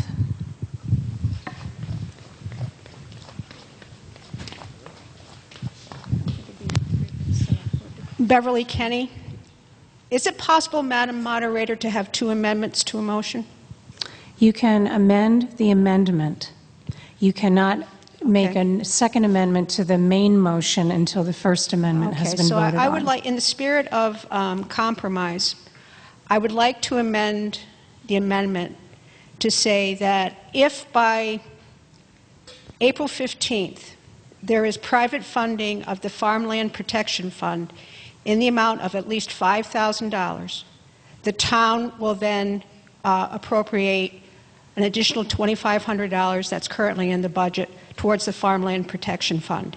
If that $5,000 is not raised privately, it remains at $2,500. Harold wants to second that. I'm not sure that I can accept that kind of amendment. Point of order. Tom has a point of order, yes? This has come up in, I'm Tom Bodett, and this has come up in years past, and I don't believe that motions can be made to change a line item in a budget. I think that you can only change the final amount. So whatever the original motion was of $2,500 needs to be added to that $421,088 with the intention that if the motion passes, that money would be applied toward the Farmland Protection Fund. But I don't believe that the motion is valid to raise the Farmland Protection Fund by $2,500.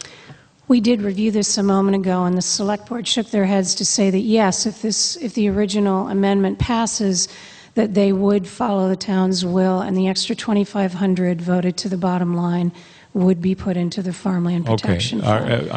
As long as I just didn't want us to find out later that we didn't have the right language, because I know this came up last year. The truth is that they could refuse to. You're correct, but they're saying that they would go along with it. But we have now a proposed amendment to the amendment. And Beverly, where I'm getting stuck is we're not going to decide today how much money we're going to decide later on based on private contributions, et cetera. That,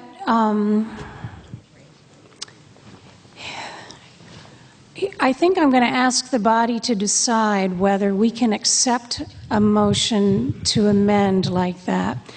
So let me frame the question, unless I'm seeing shaking heads. What do you? Okay, so I'm seeing people agreeing with me that there's a question as to whether this is an amendment that we can actually accept. So I'm going to put a question to the body. The question is not, should we accept Beverly's amendment to if $5,000 in private money is contributed by April 15th, then the town will put another $2,500 in. Instead, I'm asking the body to tell me, do you think we can even consider Beverly's motion for an amendment because it doesn't affect the bottom line clearly now? And it's kind of complicated. Good intentions, but maybe there's another way to do it. So I'm asking you to either vote aye, yes, we think Beverly's motion is okay and we would like to consider it and then vote on it. Or nay, this isn't making sense, that seems like it isn't really how we ought to be proceeding, and so no, let's not consider Beverly's amendment. Point of order, Glenn in the back. Your name? Glenn Annis. The point of order, was her motion even accepted with a second? Her motion has been made and seconded as was it moderator. seconded? It was seconded by Harold Newell. Okay. And as moderator, I'm not sure that it makes sense for the body to consider that motion, that amendment. Yes, Pam. My question is, can we accept money April 1st in FY14 to then make a decision that's... Beverly, did you mean April 15th, 2014 or April 15th, 2015 during the fiscal year we're talking about?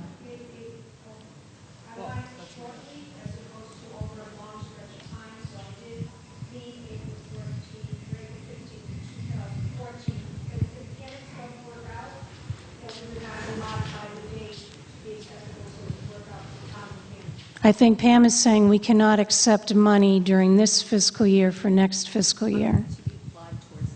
To be applied toward next fiscal year.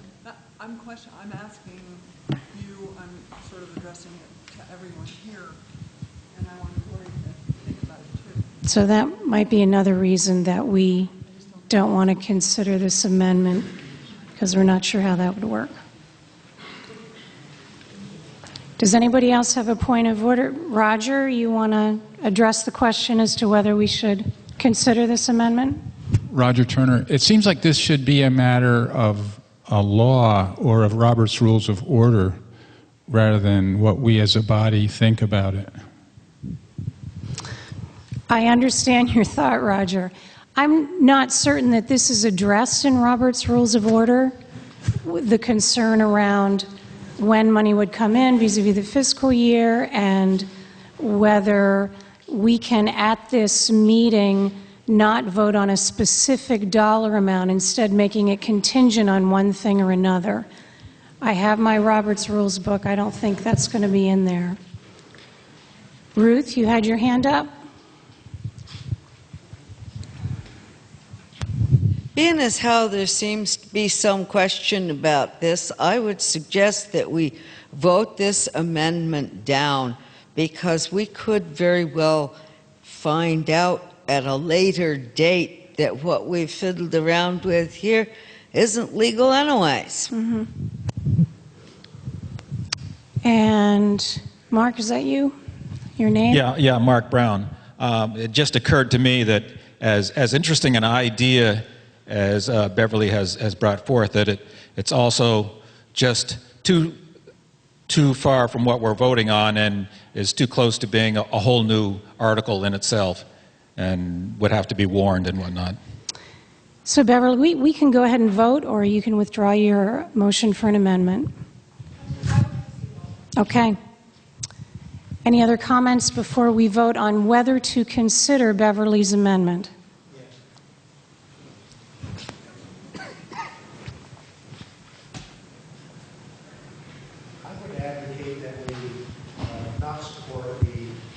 Consideration.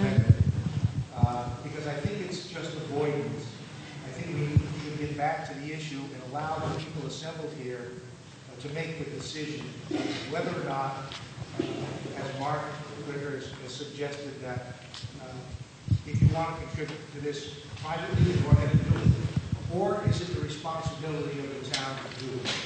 I think we should make that decision. So it's in that spirit that I would advocate that we vote down the amendment to the amendment and vote on the actual issue, which, as I see it, is, does the town want to accept responsibility for an advanced figure for farmland protection, or does it not? Bill, you wanted to add something?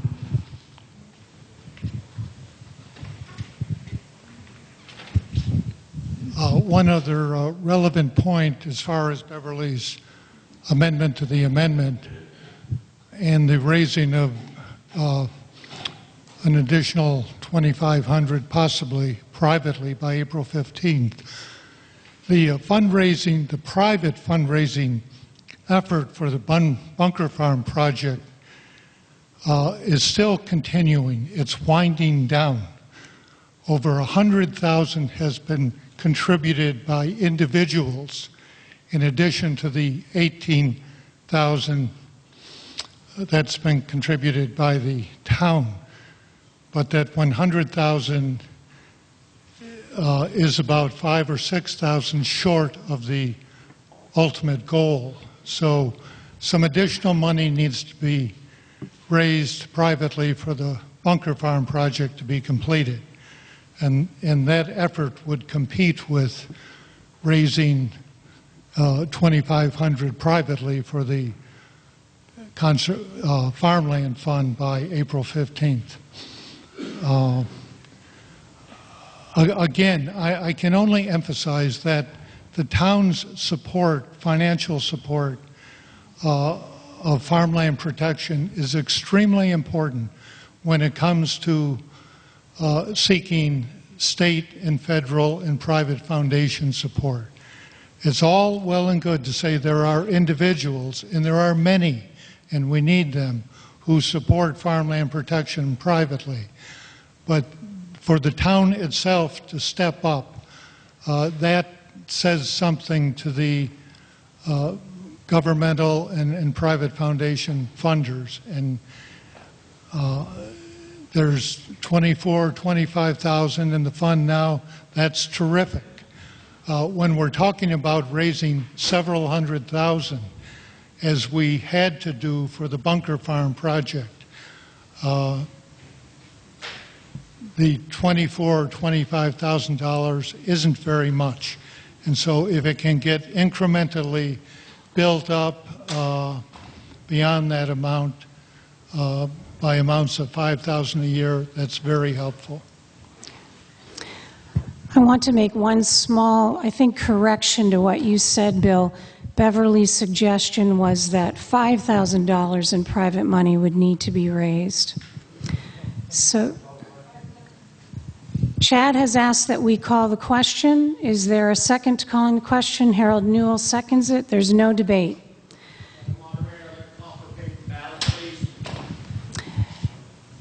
Mark, the question that's been called right now is whether it's proper to consider Beverly's amendment.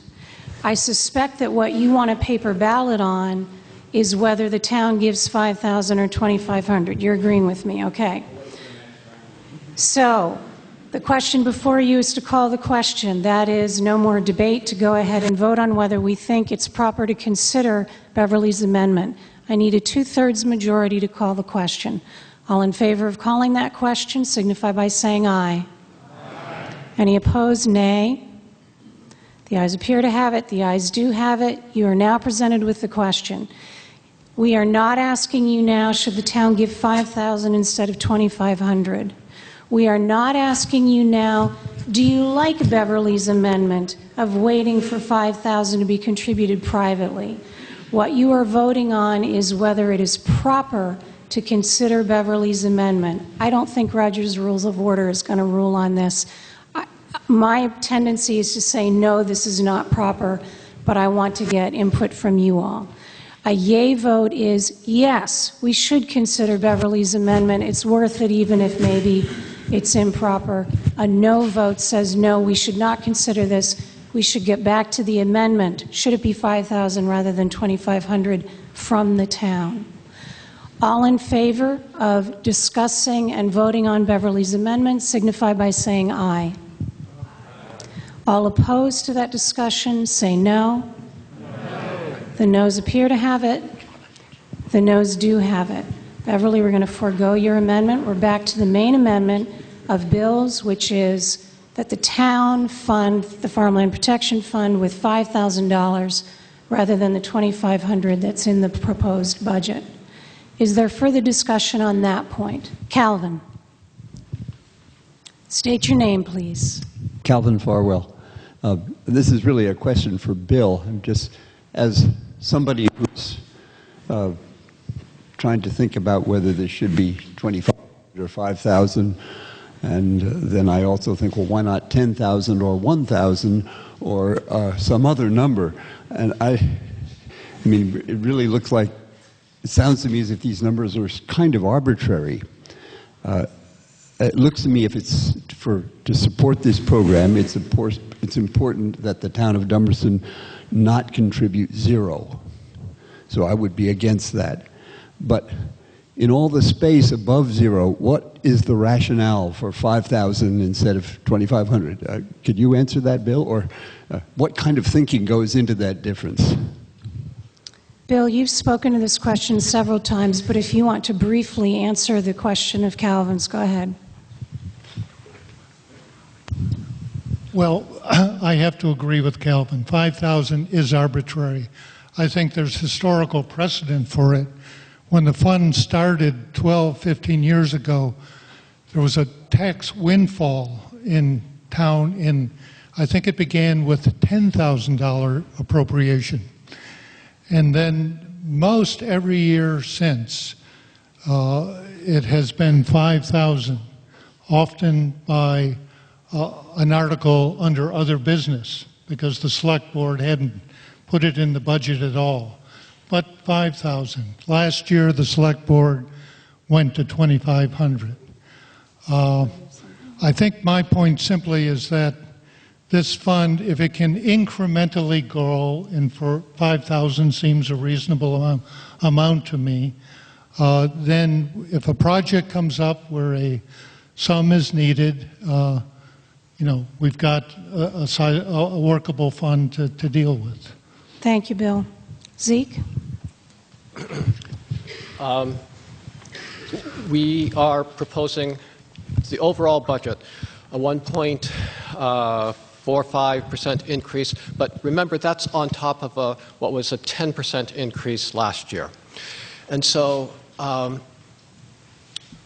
it's bad form for a select board member to call the question. So, but for God's sakes, will one of you call this question?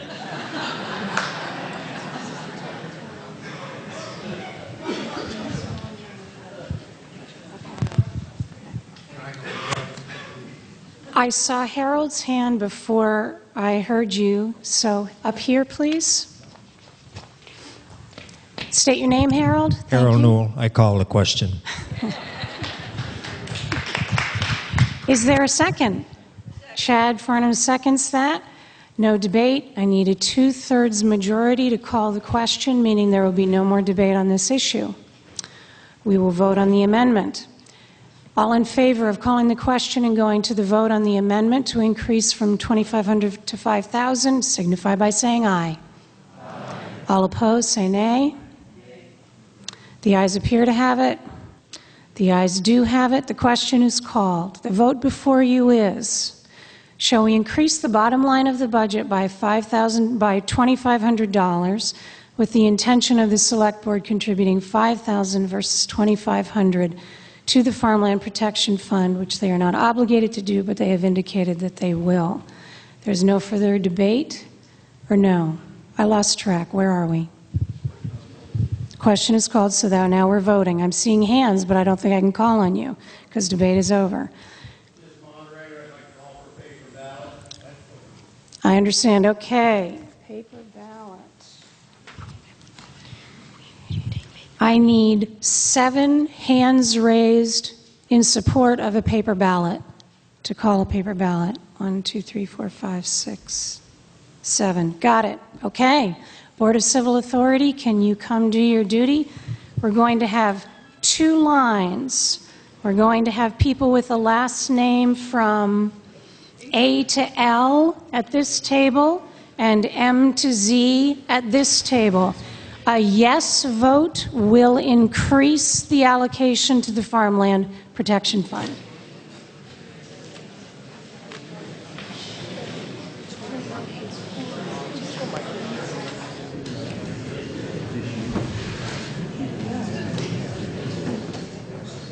The results of your paper ballot there were 44 yeses and 57 noes. The amendment is defeated. The amount will remain at $2,500. So we are back to the main motion on the floor, which is the budget as presented. However, Senator Galbraith is here and has a few words to say to us.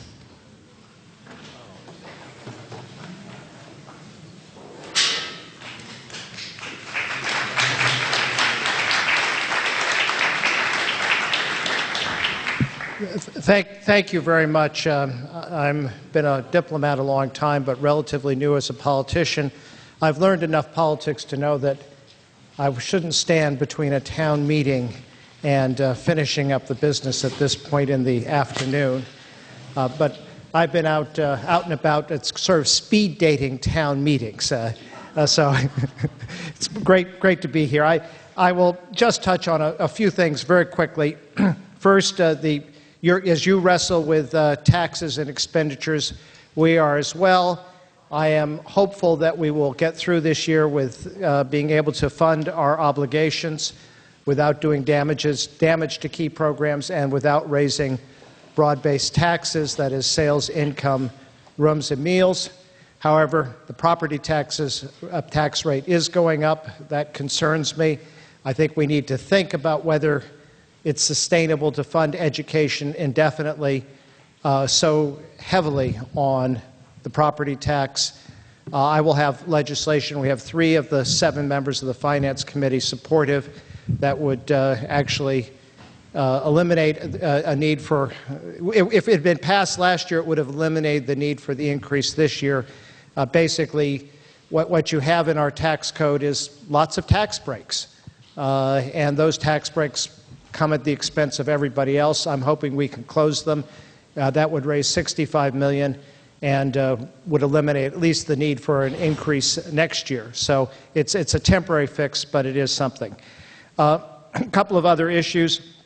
In the next 2 weeks, we will vote on, in the Senate, on requiring labeling of GMO foods. I'm very hopeful that that will pass. I will certainly be supporting it. I have a bill that I hope will come out of agriculture that would ban the use of neonicotinoid pesticides. You may not have heard of it, but it is something that's implicated in the sharp decline in both wild and domestic bee populations. Bees obviously play a key role in our ecosystem, and agriculture, if the domestic bee industry disappears, it's going to be very costly to agriculture. There's a moratorium on their use in the European Union, which also has done a study that suggests that they impact neonatal brain development. My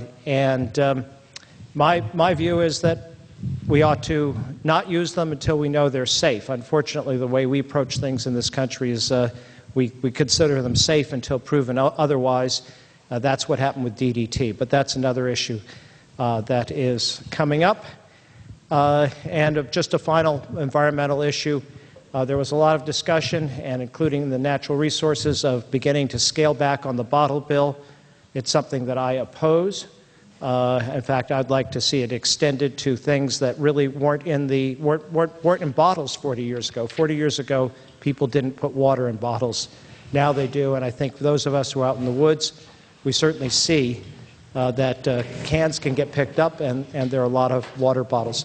And finally, because this was raised, the Finance Committee just approved an amendment I offered that will allow the use of the capped landfill in Brattleboro for a solar project up to 2.2 megawatts, as long as one of the municipal institutions, whether it's the town or the solid waste district, is part of it. It can include both municipal and private partners, and that would be eligible for net metering. So make use of land that otherwise is unusable. Well, that's my report. Please feel free to be in touch. Of course, happy to talk at great length, as senators do, but I know you've got a very busy agenda. Let's see if anyone has a question. Oh, sure, I'm glad to. Does anyone have a question for Senator Galbraith? Yes, up here, please. Thanks, Jesse. Yes, you do. State your name. Thanks, Bill. Bill Conley, 2 questions about the bill you just mentioned about the landfill solar array. You said 2.2? Yes. Is there any reason why it's been capped at 2.2 and can't go to a higher output? Well, the net metering is available for 500 kW, and so this is basically 4 times as much. If I had my way, I would make it larger, but politics is the art of the possible, and so being able to get this through, I think, is a step forward. And if the array is built and then we're talking about enlarging it, that's something for the next round. Okay. The other thing is there's a bill in committee that would look at state money. I think it might be dedicated to pension funds, whether those funds are invested in companies that extract oil and basically contribute high levels of carbon to the atmosphere. So I'm wondering, do you know anything about that bill? It would be the idea of divesting from the portfolio the funds that are invested in companies that do that. Right. I understand. I know about the bill, and I don't know whether it's going anyplace, but I'll certainly take a look at it if it comes up. Okay. Thank you. Thank you. Any other questions? Okay. Thank you very much. Thank you all very much, and good luck with your meeting.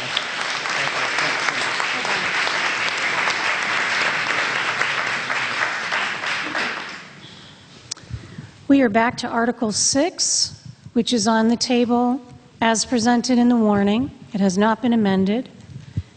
Is there any further debate, discussion, questions on the general fund budget that Zeke presented?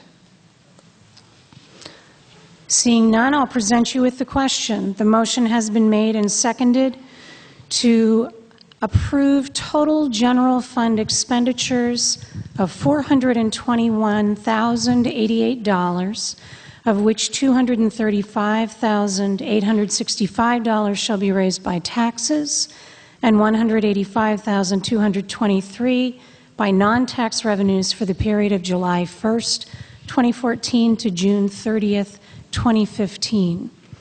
All in favor of the motion signify by saying aye. Any opposed? Nay. The ayes appear to have it. The ayes do have it, and you have approved your general fund budget. Article 7 concerns the Highway Fund. To see if the voters will approve total Highway Fund expenditures of $479,838, of which $357,838 shall be raised by taxes and $122,000 by non-tax revenues for the period of July 1st, 2014 to June 30th, 2015. I'm going to make that motion. Madam Moderator, let me get my page, so I don't have this memorized.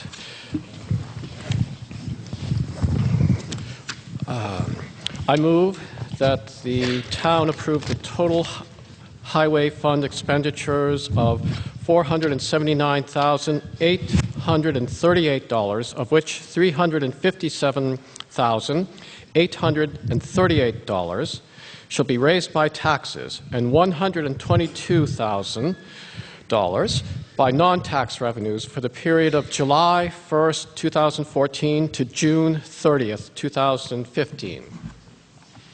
Thanks. Is there a second? Lewis White seconds that. The motion on the floor for your consideration is approving total highway fund expenditures of $479,838, of which $357,838 shall be raised by taxes and $122,000 by non-tax revenues for the period of July 1st, 2014 to June 30th, 2015. We'll let Zeke present the budget to start. Page 15, and wages. General maintenance, that shows a 3% increase over last year. Going down to winter maintenance, you'll see that $108,273 is more than a 3% increase, but that's because we've included the part-time drivers that we use during the winter. So, going down, pretty much the same. Crushing gravel, big increase there, but that's because we sometimes will take, if there's a surplus in the highway budget at the end of June, we will sometimes use that part of that surplus to pay for crushing ahead of time. But because we don't know whether we'll have a surplus at the end of June of this year, we're putting in the full amount of $24,000. So that could go down with a surplus, but we have to wait until then. Just going down, most things just about the same. Before I get in bed each night, I sit down beside my bed, pray for a couple minutes just that the cost of diesel fuel will stay about where it is. Going down, see the total $479,838, and we have in highway revenue. Oh, where was that? Highway revenue. On page 14, you can see that we expect highway state aid in the area of $122,000. And so that subtracted to that 400 figure gives us the $357,838 that we're looking to raise by taxes. Any questions for Zeke?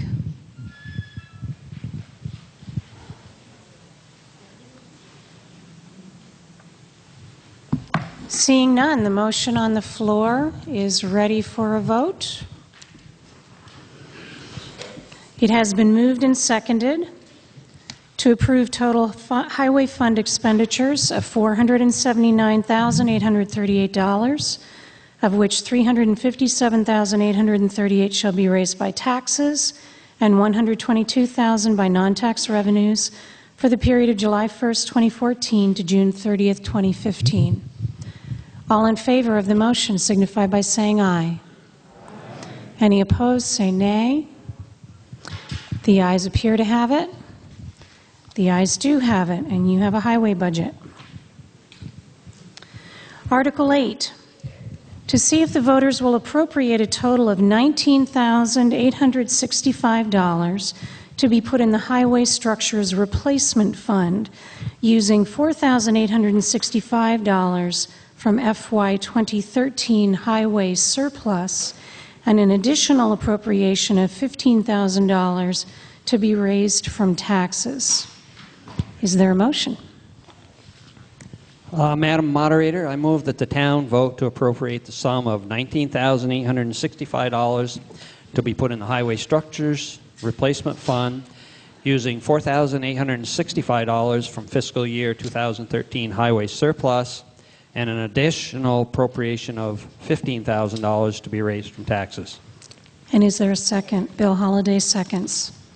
Would you like to tell us anything about this, Steve? Yeah, let me just really explain real quick because we want to get out of here, I'm sure. But basically what happens is the Lee and the road crew goes through and rates our structures in town, our big culverts and our bridges, and rates them basically for the top 10 that need to be addressed as soon as they can be. This particular project is on Quarry Road, and it's estimated to be about a $150,000 project, of which we have to set aside $15,000, and hopefully we can get a grant for the rest. This is to replace a culvert on the north end of Quarry Road, which is badly deteriorated, and based on our 1 through 10 structure scores, this is the one that Lee has suggested we do immediately. Basically, we apply for the grant, we put this money aside. If the state doesn't appropriate the grant this year, the money stays in the fund and could be used either on another structure or on this another year. Okay. That's the short of it. I see on page 8, the Highway Structures Replacement Fund, the balance in the fund a year plus ago was $4,800 and change. Only $288 was used during the last fiscal year, et cetera. Okay. Any questions for Steve? Any discussion on this issue? Are you ready for the question? The motion has been made and seconded to appropriate a total of $19,865 to be put into the Highway Structures Replacement Fund using $4,865 from the FY 2013 highway surplus and an additional appropriation of $15,000 to be raised from taxes. All in favor of the motion signify by saying aye. Any opposed? No. The ayes appear to have it. The ayes do have it, and the money will be so placed. Article 9, to see if the voters will authorize the expenditure of $7,000 from the Restoration Reserve Fund for fiscal year 14-15. The expenditure is to purchase shelving for the town office vault. Pam, would you like to make that motion? Thank you, Madam Moderator. I move to authorize the expenditure of $7,000 from the Restoration Reserve Fund for FY14 and 15 for the expenditure to purchase shelving for the town office vault.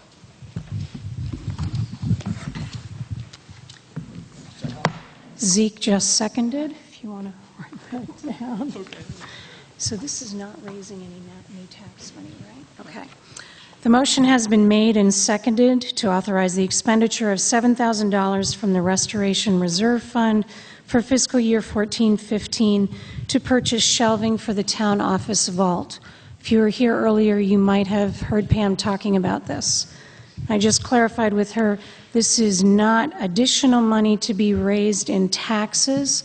It's money that's already in the bank that's provided to us by the state. And where is that? Where's that fund? Okay, so it doesn't have its own thing in here. Would you like Pam to present anything further on this? Do you have any questions for her? Is there anything else that you want to say beyond what you said earlier? Are you ready for the question? The motion has been made and seconded to authorize the expenditure of $7,000 from the Restoration Reserve Fund for fiscal year 14-15. The expenditure is to purchase shelving for the town office vault. All in favor of the motion signify by saying aye. Any opposed? No. The ayes appear to have it. The ayes do have it, and Pam gets her shelves. Article 10, to see if the voters will grant tax-exempt status to the Evening Star Grange for a period of 1 year pursuant to the provisions of Title 32, Section 3840. Madam Moderator, I move to grant tax-exempt status to the Evening Star Grange for a period of 1 year pursuant to the provisions of Title 32, Section 3840. And is there a second? Joe Cook seconds. Would anyone like to ask any questions about this annual article? Okay. The motion has been made and seconded to grant tax-exempt status to the Evening Star Grange for a period of 1 year, pursuant to the provisions of Title 32, Section 3840. All in favor signify by saying aye. Any opposed? No. The ayes appear to have it. The ayes do have it, and the Evening Star Grange is exempt for another year. Article 11, to see if the voters will grant tax-exempt status to Green Mountain Camp for a period of 1 year, pursuant to the provisions of Title 32, Section 3840. Mike Renner up here, please. Your name? My name is Mark Brown. Madam Moderator, I move Article 11 to see if the voters will grant tax-exempt status to Green Mountain Camp for a period of 1 year, pursuant to the provisions of Title 32, Section 3840. So your motion is to grant tax-exempt status? Yes. All right. Is there a second? Chad Farnham seconds. Would you like to give us your report, Mark? I'll just give a quick report. I guess people are moving because I was even thrilled with these numbers. Just to report how Dummerston campus sort of helped out the kids in Dummerston. 27 girls went to camp this summer, but even more exciting to me was that there were 6 girls that had summer jobs there at camp this summer, and we were able to give 39 total scholarships all around. So I think it's been a great boon, and thanks to Billy here is a great asset to Dummerston itself too. So I really hope you vote for me. All right. Mark, point of clarification, was that 27 girls in all or 27 girls from Dummerston? Very good, all from Dummerston. Terrific, thank you. Any questions for Mark or any comments before we vote? The motion has been made and seconded to grant tax-exempt status to Green Mountain Camp for a period of 1 year pursuant to the provisions of Title 32, Section 3840. All in favor of the motion signify by saying aye. Any opposed? No. The ayes appear to have it. The ayes do have it. And Mark has another successful year. Article 12, to see if the town should exempt from property tax assessment solar electric systems, including panels, inverters, battery systems, and balance of system components, and solar thermal systems located on residential, agricultural, and business properties. Is there a motion? State your name, please. Thank you, Madam Moderator. My name is Tom Bodette, and I move that the town should exempt from property tax assessment solar electric systems, including panels, inverters, battery systems, and balance of system components, and solar thermal systems located on residential, agricultural, and business properties. Is there a second? Second from Muriel Taylor. Tom, would you like to present this? Yes, I would. The Select Board very graciously agreed to place this article after a request by a few of us who own these solar arrays. I do want to say up front that my system, because of the legal construct of it, would not be exempted under this motion. I have no financial skin in this game. Just to be clear about that this is not what motivates me to support this article.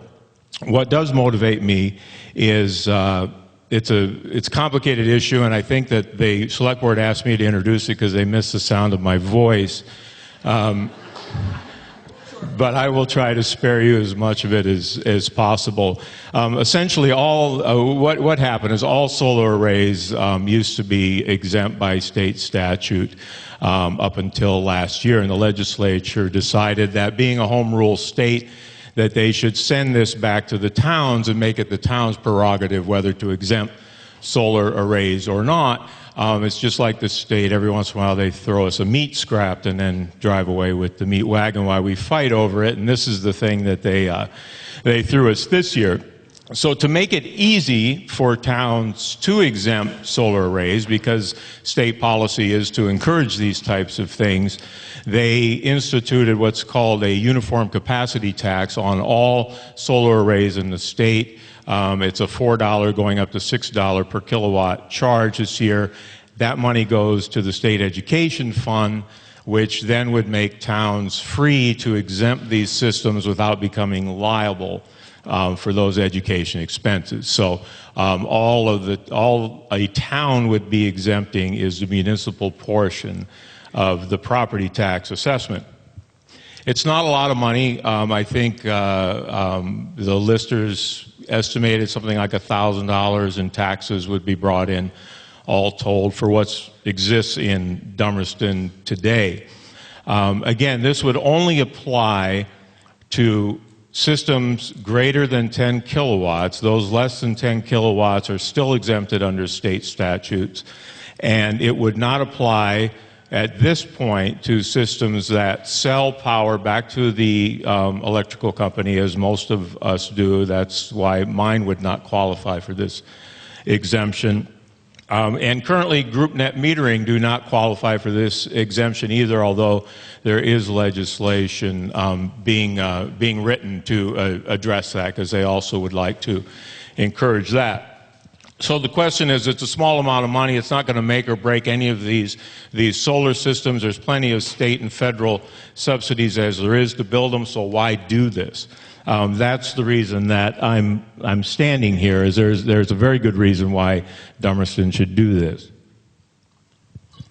I was involved last year with the Governor's Energy Siting Commission, and as part of our recommendations, it became clear, and Mark Whitaker made this point earlier today, that too much renewable energy is being built in the easiest places and not necessarily the best places. You get a willing landowner and a guy with some solar panels and windmills, and you pretty much have a project, and towns and regions have very little to say about that those locations before the Public Service Board.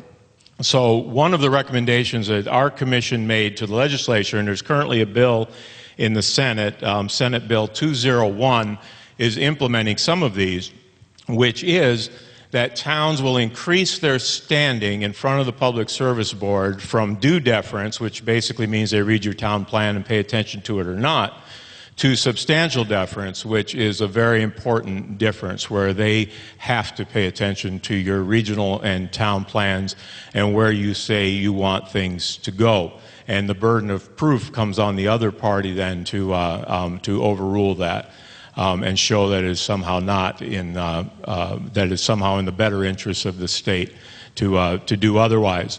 So, in order to gain that status, towns and regions have to demonstrate how they are contributing to the Comprehensive Energy Plan. As you know, it's policy of the state of Vermont that we'll get 90% of our energy from renewable sources by the year 2050. They are going to expect everyone to participate. In order to avoid the prospect of towns basically zoning out any of this stuff, they're saying that everybody's going to have to do their part, whether it's through efficiencies or solar or wind or some other methods, biomass. Their town plans and the regional plans are going to have to demonstrate how they are contributing to the comprehensive energy goals of the state. So this is an easy thing to do. This is a $1,000 risk with very little repercussions. Whereas if we were not to grant this exemption, it'd be very easy for that other party someday to say, well, when you guys had a chance to exempt solar arrays back there in 2014, you elected not to.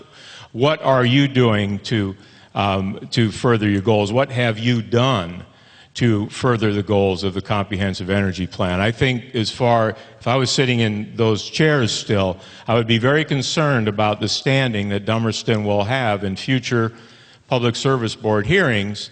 Not just, this is a small, I will totally admit this is a small item and it may not matter, but it potentially could matter a lot when someone comes in here with a large project and they want to put it somewhere where we don't want it, and we want to go in front of the Public Service Board and argue that point. They're going to say, fine, what have you done to earn that standing? So that is why I would ask that the town support exempting these solar arrays at this time. Thank you. Any questions? Comments? Beverly? You stand and state your name. Beverly Kenny. This is a question. The size of these projects, what type of structures would actually have ones of these sizes? Would it be businesses? Would it be just freestanding enterprises? I just want to know the categories, because I think I do support this if it would yield a policy to potential businesses that say, you know, come to Dummerston because this is going to be a tax-exempt part of your building structure. At the moment, this exemption would not apply to any of the situations you describe, unless it is a business that is going to or a farm that is going to fully consume the energy that it produces. Any businesses like one of these net metering farms that are going on up the road would not qualify for this exemption were they in Dummerston. But there's a lot of legislation being written now. This thing they did last summer was well conceived, but it wasn't very thoroughly enacted, and there's a lot of questions in terms of the caps that should be placed on them. Some have proposed 50 kilowatts because that's basically the size of some of the largest arrays.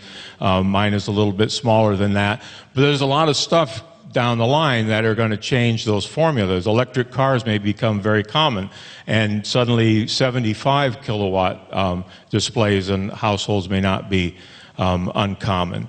Another threshold that they're considering is 150 kilowatts, because that is one of the thresholds that either puts you before the Public Service Board or does not. So they're thinking just to make it easier for towns and companies trying to build this stuff, and like you say, companies who may want to come into a town to build, if they have a tax-exempt town like Dummerston would be, then they'll be tax-exempt. Right now, they wouldn't be. So all we're really exempting, if we pass this measure today, is those systems in Dummerston that are greater than 10 kilowatts, and there's only a few, and not those like my own who are doing group net metering or selling back to the power company. Any other questions, comments? Calvin? State your name, please. Calvin Farwell. Tom, just one clarification.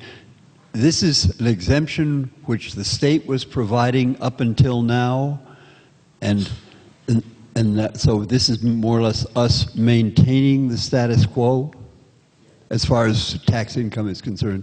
So this would have actually no effect on the amount of revenue we get. In fact, if you can hear me without the mic, it's possible to have a negative effect, because it's very possible the state is going to change all this so that towns don't have to deal with this. The towns all over the state are having this conversation today. And so the listeners, if we don't pass it, are going to be in a position of having to go out and assess and send out notices to all of these solar arrays to get the revenue form for 1 year, and then next year it all goes away again. So they're going to put all the work into 1 year, and then only have 1 year's worth of revenue for their efforts. Any other questions? Are you ready to vote? All right. The motion on the floor has been seconded and reads, the town will exempt from property tax assessment solar electric systems, including panels, inverters, battery systems, and balance of system components, and solar thermal systems located on residential, agricultural, and business properties. All in favor signify by saying aye. Aye. All opposed, no. The ayes appear to have it. The ayes do have it. And Article 12 is passed. Article 13, other business. Is there any other business anyone would like to bring up? Yes, Janet, back in the back. State your name, please. Janet Avery. I'm a trustee of the library in town, and I bring greetings from the town library. The trustees and the library patrons wish to thank the town for its continuing support. 100 years. The library has served this community for 100 years. At town meeting on March 3, 1914, it was voted to accept the books given by Lydia Taft Pratt and to be kept in the library in West Dummerston. We look forward to a town celebration of this anniversary on the day of the annual geranium sale, Saturday, May 17.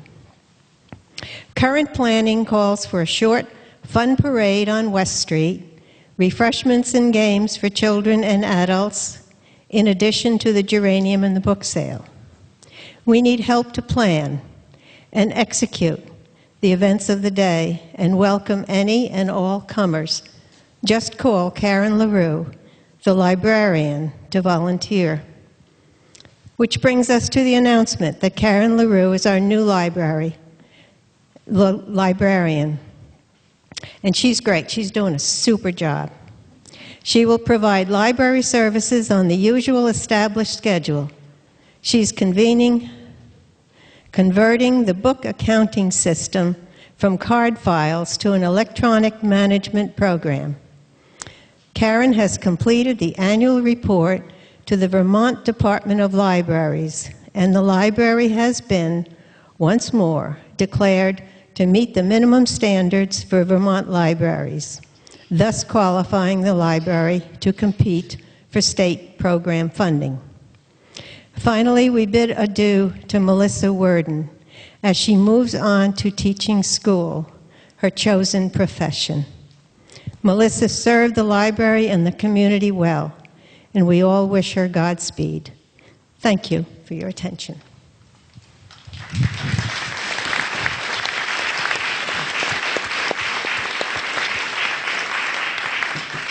Lynn, state your name. Report. Oh, of course. Lynn Levine, Dummerston.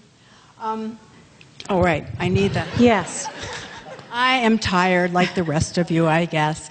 So I just want to tell you there's a great review of what the Conservation Commission has done in the booklet, so I encourage you to look at it in our town.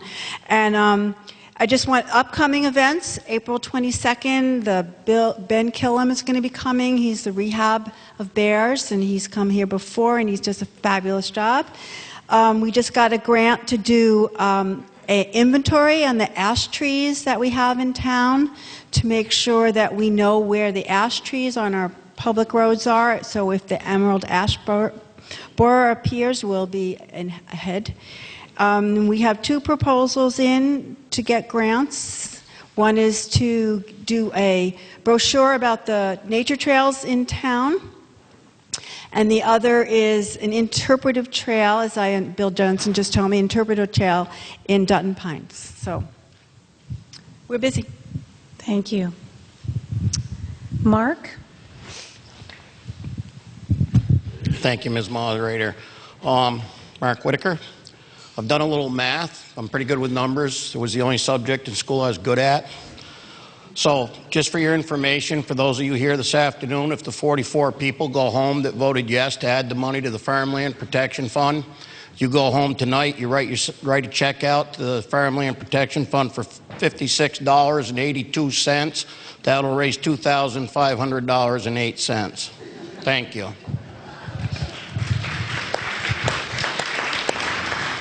Thank you, Mark. Yes, Sam? Okay. No, Sam, you're next. A couple of public meetings that will happen before the next Views comes out. So I want to tell you the Planning Commission has set April 22nd and May 6th, both Tuesday evenings, for public forums for input on proposed zoning update. And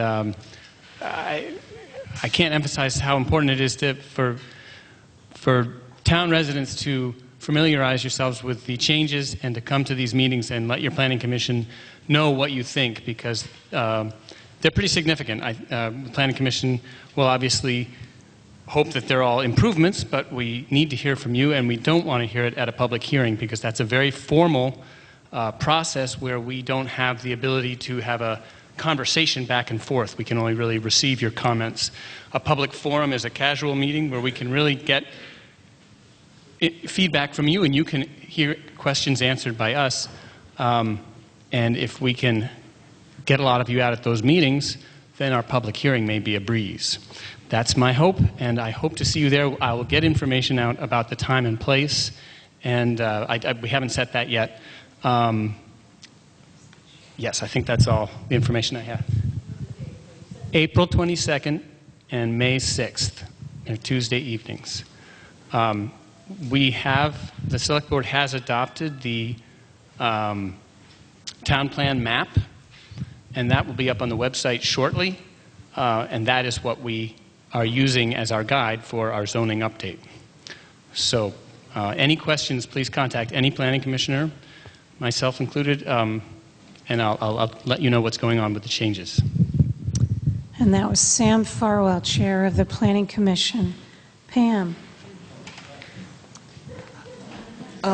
Pam McFadden, I just got a phone call yesterday from Betty Williams, who lives on Park Lawton Road, and shared with me that her husband David turned 100 yesterday. And I just thought I told her, I wish I had known about it for the Views because I would have put it in there. But I just wanted you all to know that we have a centurion with us. And if you know of anyone in the next year or so who's going to hit that mile marker, it would be a lot of fun to pay tribute to them. And I'm sure he'd appreciate a card or a wave as they go by. They walk frequently, and it's really awesome. I thought it was fun to share with you.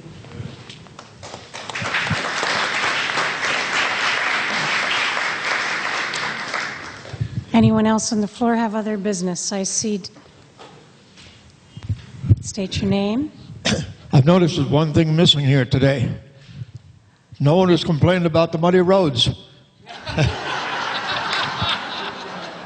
So why don't we give Lee and his crew a standing ovation for a good job?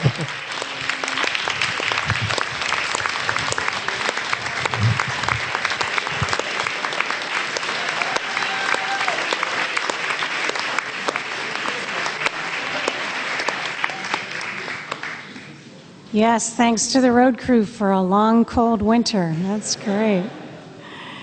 And I saw another hand. Harold, can we get a mic up here? Up here, Jesse, right in the front. Harold. State your name, please. Harold Newell. I want to make sure that people realize there is papers up back that were to pick up from Rescue Inc. that people to take home, and they would realize how stable Rescue Inc. is on behalf of their representative. And I take the honor of serving them. Also, I have a question for the select board or whoever it is. This $45,000 that we appropriated for the fire truck, or so designated, I'd like to know how that's going to be invested. And I think, seeing we're planning on keeping that in there for a period of years, that it should be thought about doing some long-term investment for a better interest rate. I thought I heard anyway, that we get no interest on our money because we don't get charged. I think we should think about doing something with that money. I'm addressing that to the selectmen. Okay. I think Lori, the treasurer, can best answer that, Harold. I do. The only account that we do not receive any interest on is the general fund, which is where the majority of our checks are written out of. And every other fund, including the capital fund, is in an interest-bearing account. Okay?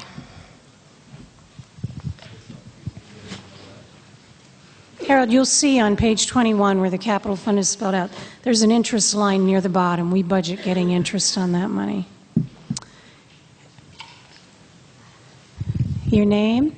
Dave Lane, Mrs. Moderator, thank you. I'd like to at this time thank for Mr. Holliday for spending his year away from home with the select board and to keep these guys in line.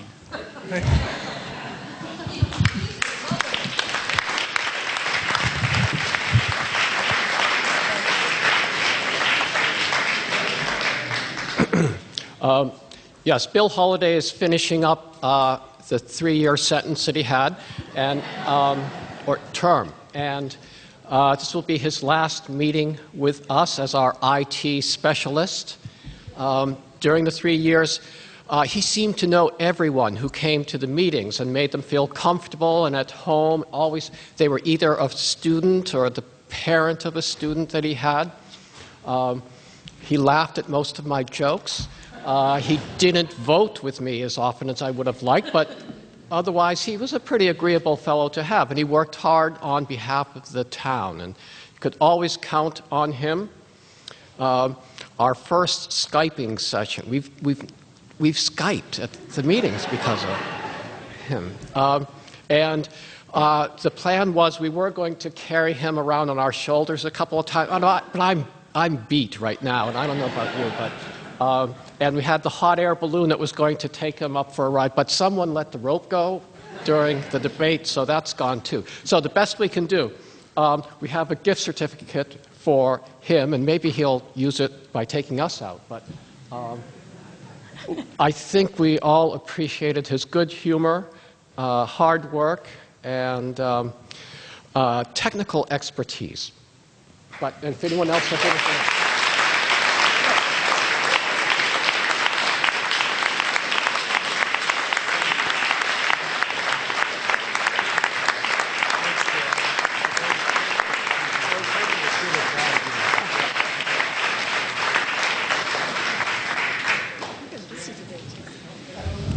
Is there any other business?